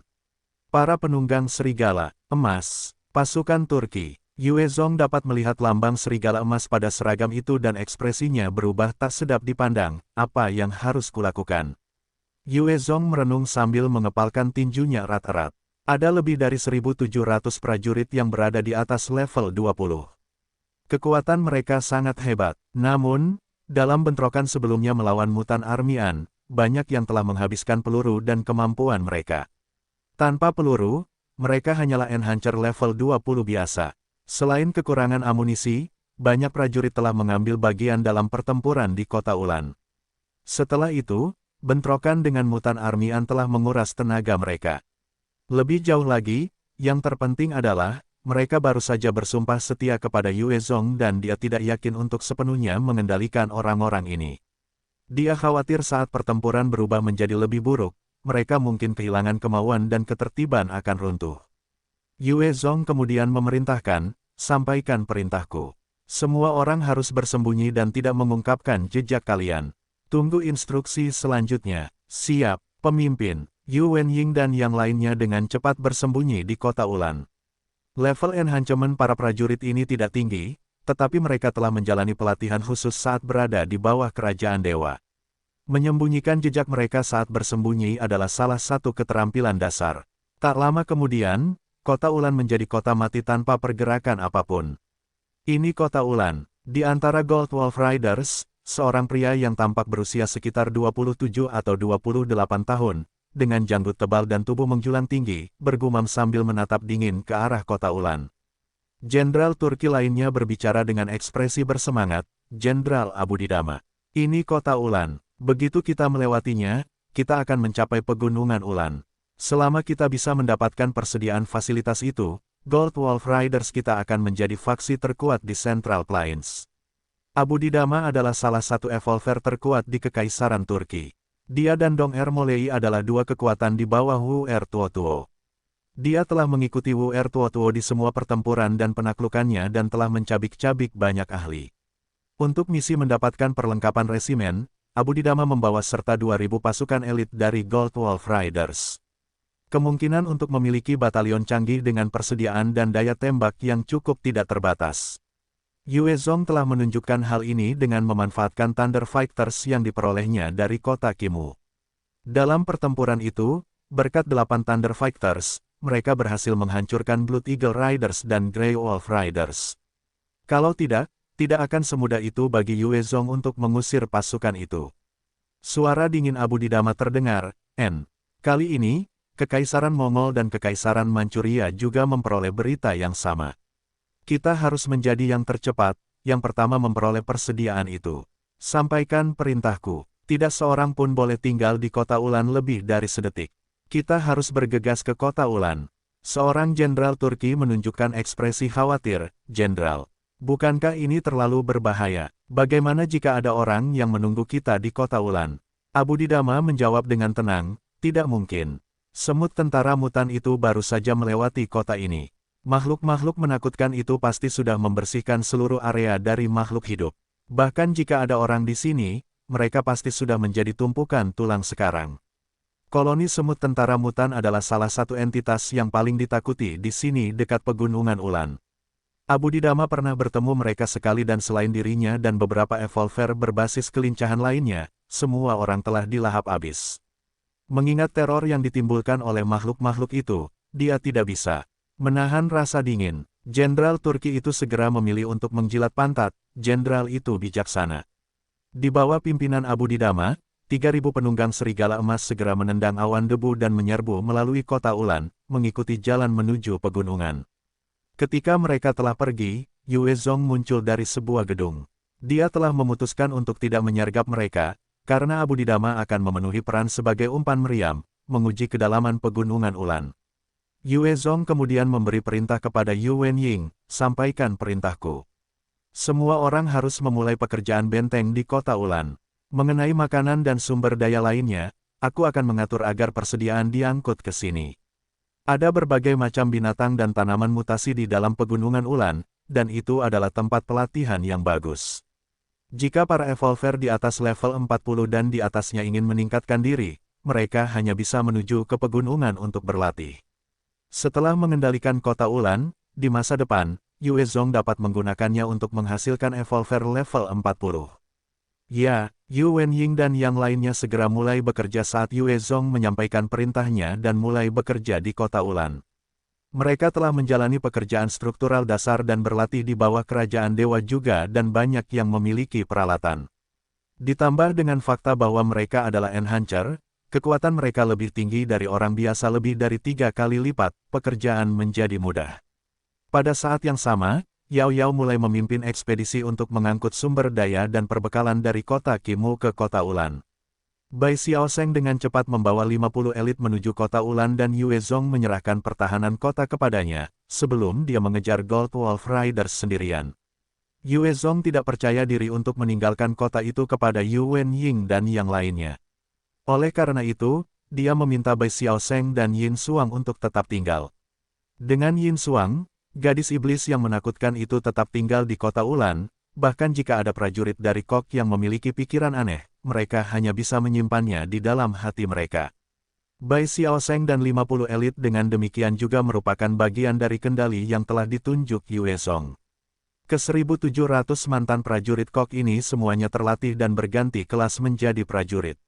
Dengan amunisi dan perbekalan yang cukup, mereka adalah prajurit yang menakutkan. Mereka bukan sekelompok orang yang beraneka ragam dan meskipun hanya ada 1.700 dari mereka, dengan logistik dan perbekalan yang cukup, mereka dapat mengalahkan lebih dari 5.000 prajurit elit Jepang dari Takama Gahara. Bahkan 10.000 prajurit biasa pun tidak sebanding dengan mereka. Saat mereka berada di bawahnya, Yue Zong akhirnya memiliki cukup tenaga untuk melawan faksi lain di Central Plains. Karena dia ingin memberi kekuatan pada 1.700 prajurit ini dan tidak ingin meninggalkan persediaan resimen di pegunungan Ulan, dia hanya bisa mengejar Abudidama sendirian. Saat ini, Yue Zong telah meningkatkan dirinya menjadi setara dengan batalion elit. Dapat dikatakan bahwa dia sendiri adalah pasukan satu orang. Dia memiliki kekuatan untuk melawan faksi-faksi kecil. Dia tidak memiliki Black Stallion, tetapi dengan Swift Shadow Bike miliknya, dia segera berhasil mengejar pasukan Abu Didama. 3.000 Gold Wolf Riders telah tekun dan bergegas sepanjang jalan, memilih hanya untuk beristirahat malam di kaki pegunungan. Abu Didama kemudian membawa mereka masuk setelah mereka beristirahat dengan baik. 3.000 orang berjalan perlahan di hutan dengan semuanya dalam keadaan waspada tinggi. Mereka telah mengikuti jalan yang telah diukir, tidak berani melangkah keluar jalur. Di dunia apokaliptik ini, hutan dan rimba adalah tempat yang berbahaya. Itu setara dengan daerah kota. Dengan populasi padat, di alam liar, ada segala macam binatang mutan yang menakutkan. Jika seseorang tidak berhati-hati, bahkan seorang evolver tingkat puncak mungkin bisa mati di tangan binatang mutan. Aroma dari 3.000 orang ini jelas telah menarik beberapa pemburu kuat di dalam hutan dan mengikuti beberapa suara gemerisik dan gerakan. Beberapa pasang mata dengan kilatan ganas menatap Abu Didama dan anak buahnya. Abu Didama dapat merasakan bahaya sebagai ahli tingkat tinggi dan dia langsung merasakan firasat buruk, tidak bagus.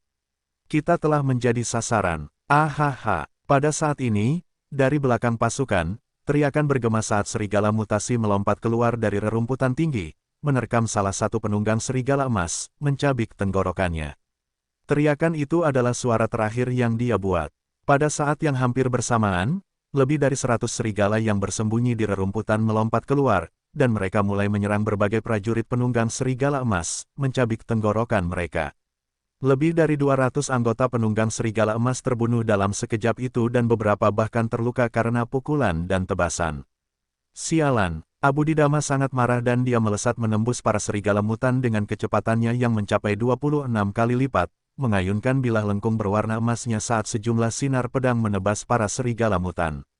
Banyak dari mereka yang dengan mudah terpotong menjadi dua olehnya, darah mereka mewarnai tanah menjadi merah.